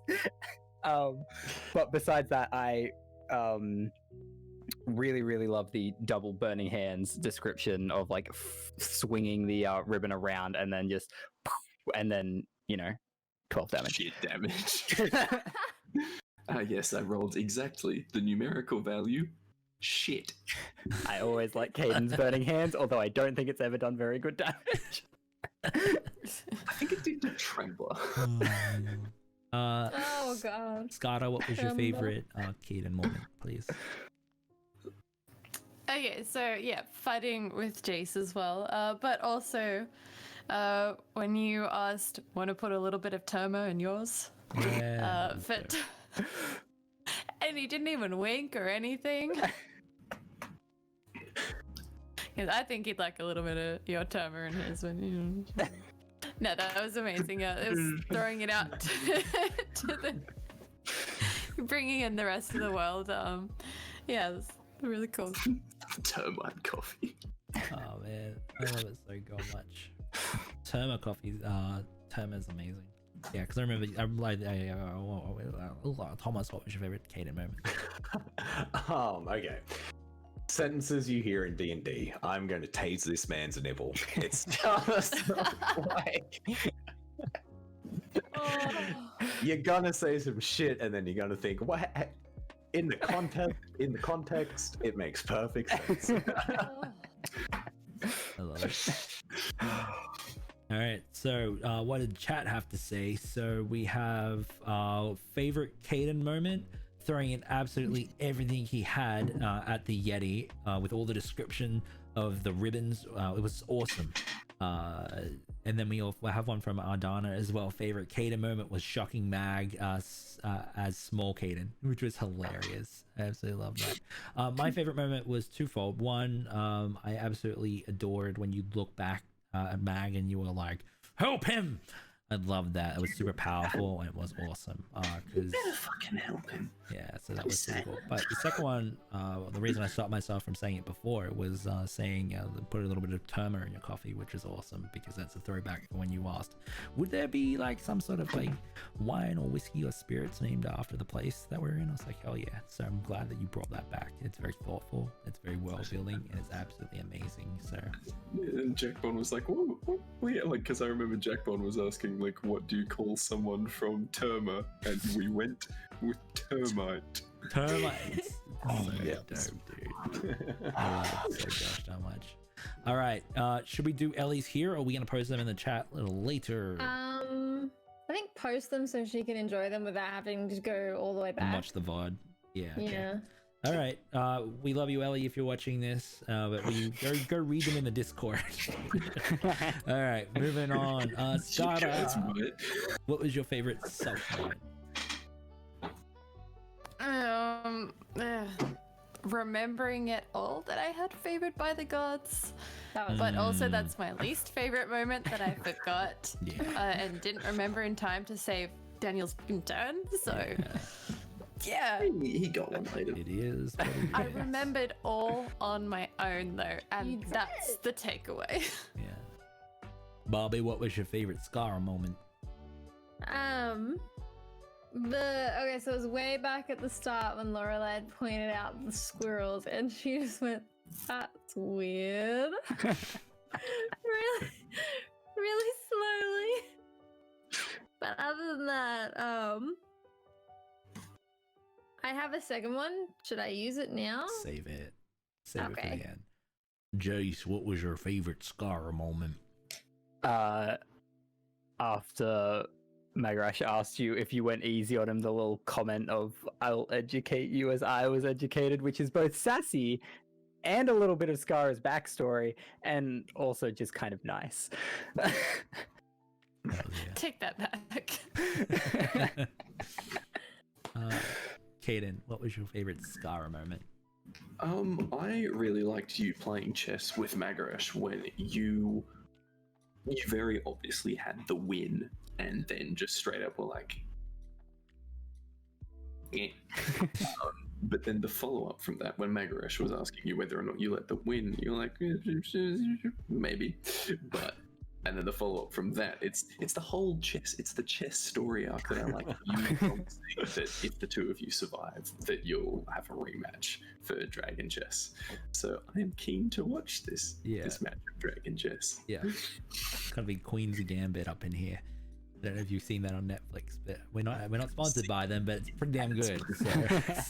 As always, not sponsored, but we'd like to. Yeah, if you have connections with Netflix, why not? They're not sponsoring me. I just like to.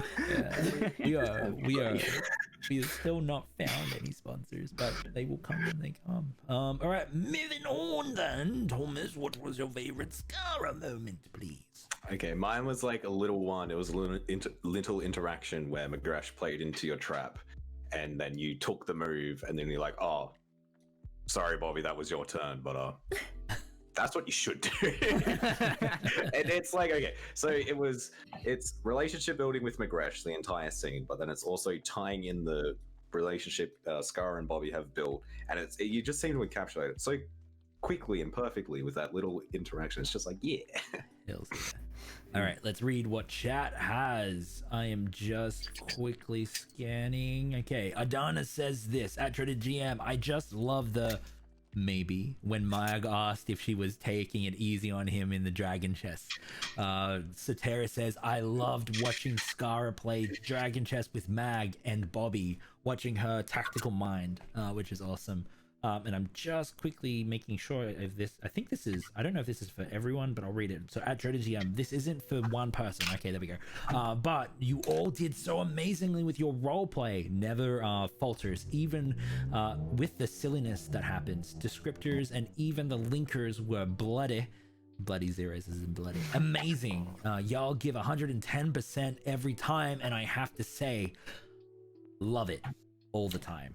Thank you so much, Bloody. We appreciate you so gosh darn much. Yeah, thank you so much. My favorite Scara moment was the description of your fireball.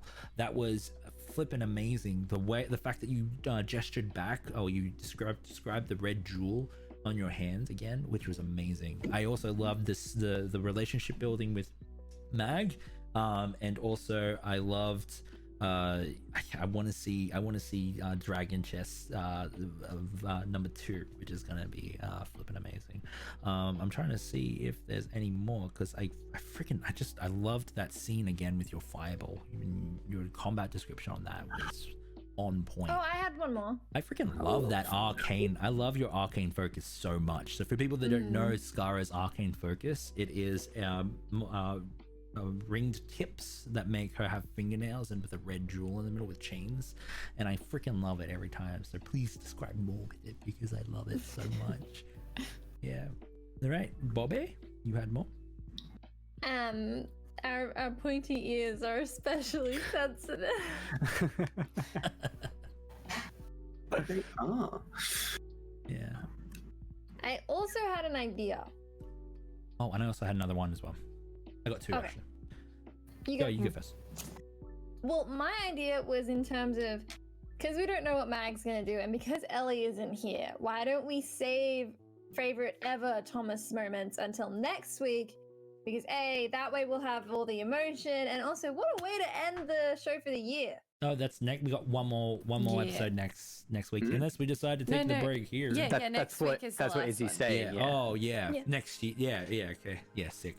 Yeah. I want to write up a little trivia thing for each game, and we can just do trivia at the end of the session. Hell yeah. Just because. I wanted to say. Who said this? your in the moment thinking as well about how to take penance for miscalculating something so your haste got to stay was awesome, and offering that and allowing me to do that was awesome as well. And also your description of like teleporting to Caden and then healing him was dope, so I really appreciate that too. Alright, moving on then. Favorite self moment, Thomas? Trying to remember back to the start. I think it wasn't even the start.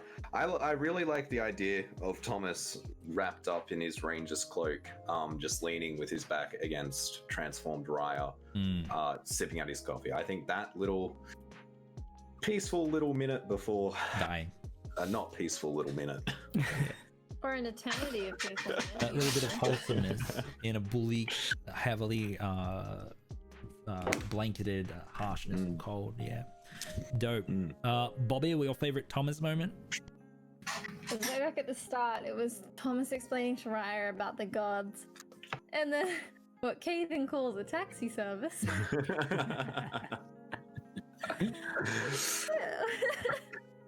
Love it. He's just gone to the celestial plane. Oh, can you help me out here? I need to make my way back. Oh, so you're going on the material plane? Can I get to ride? Just hitchhike. Wandering the abyss with your thumb out. I'm drunk as heck right now. I can't drive. Jace, what was your favorite Thomas moment? So I don't know if this one counts as one, but I have another one. But just big player props to turning down the divine intervention, wearing the mistake, because I mean, you did crit fish with inspiration. Yeah. Yeah. And then as well, like, yeah, you said, like, I also just, you were clearly thinking about it and you were debating about it for this character in particular, which was nice, rather than just, you know, well, yeah, no, chat covers me. I'm all good now. I'm back, guys. Let's go. Round 2. Give me inspiration again. I'll do it again. Love it. All right. You have another one for the end if no one else says it. JP, what was your favorite Thomas moment? It is more of a player moment when Josh described the two monsters as Yetis, and you're like, oh, I've killed players with those. They were also level 6. Just prophesizing your own demise. Was it karma? Was it fate? We'll never know. Sometimes the universe just tries to tell you things. Yeah, that is pretty harsh. Other than that, for a player moment, I actually really loved the description of your ranger's coat, especially the massive hood that just went over everything. I thought that was very thematic as heck. Now you said that was keeper issued, right? That's why I I jumped on. It's like, well, it's keeper too. I'll just take that. So, not to steal your description because it was freaking on point. I was like, you're cool. Keeper I mean, issued. if anything, it's a compliment if you steal it. So.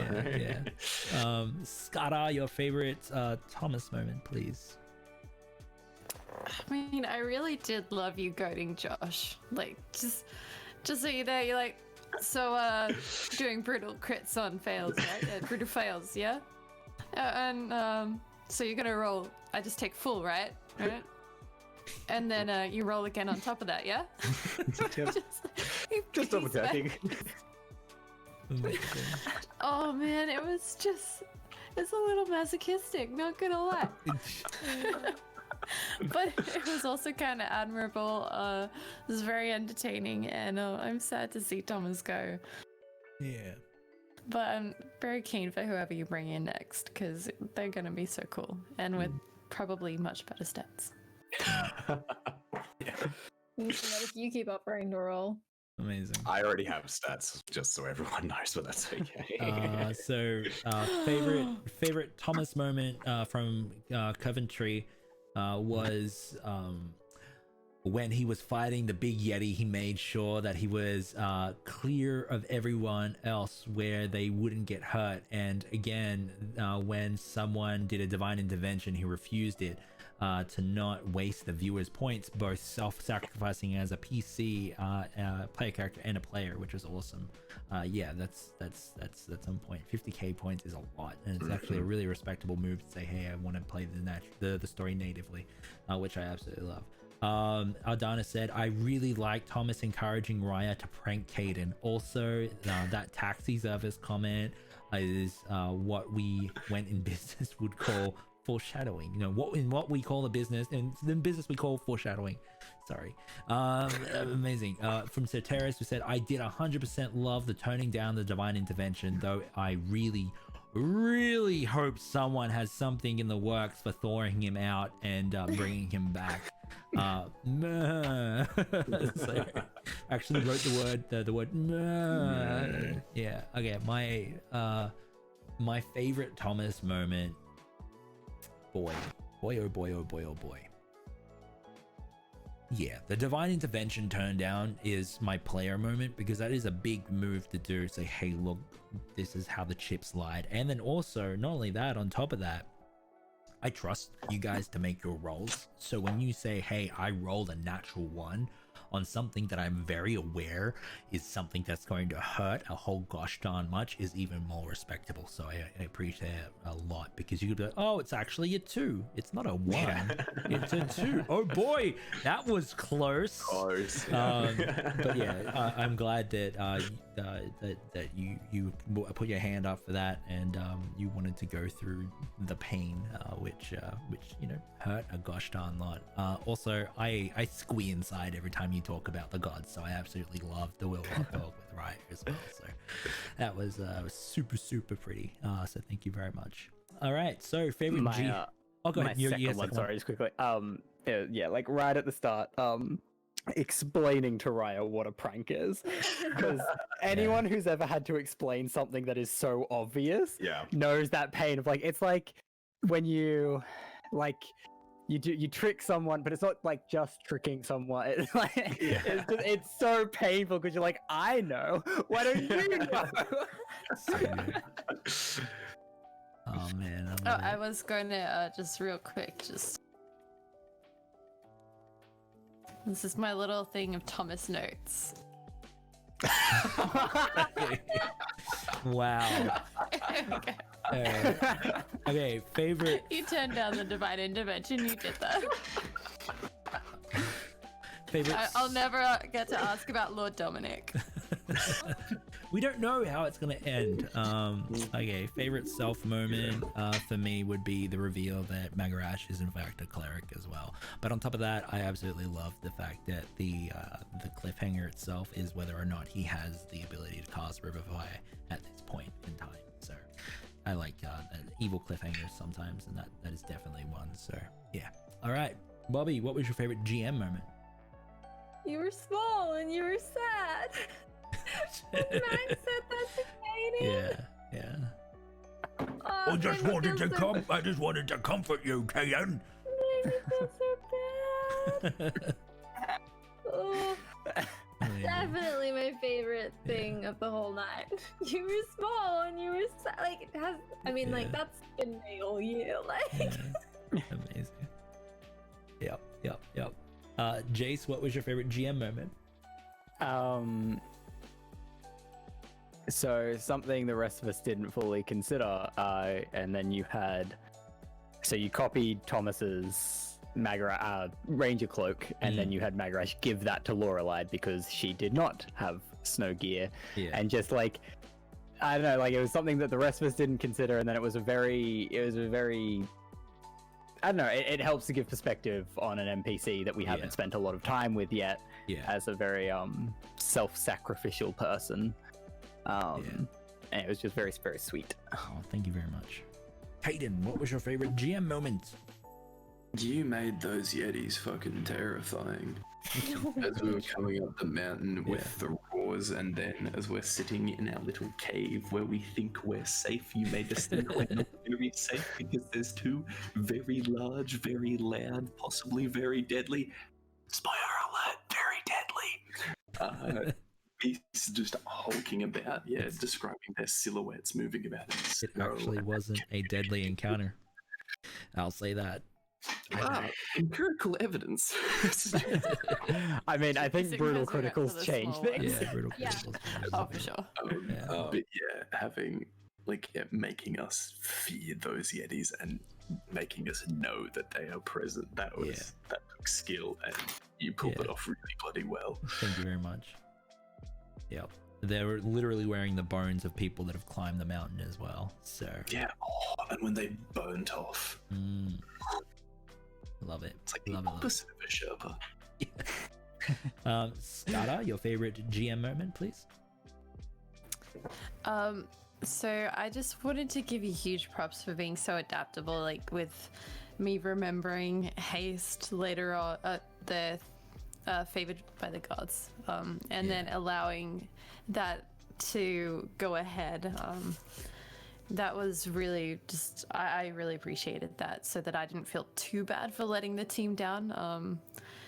But also just to give you a more fun one, when JP described Caden as looking a bit chilly at the start. Straight away, you got my reaction. Oh, Caden, you look a bit chilly. Caden's like, yeah, I feel a bit chilly. I don't know. I feel like that word was said about 10 times. He looks chilly. He is chilly. Checks out.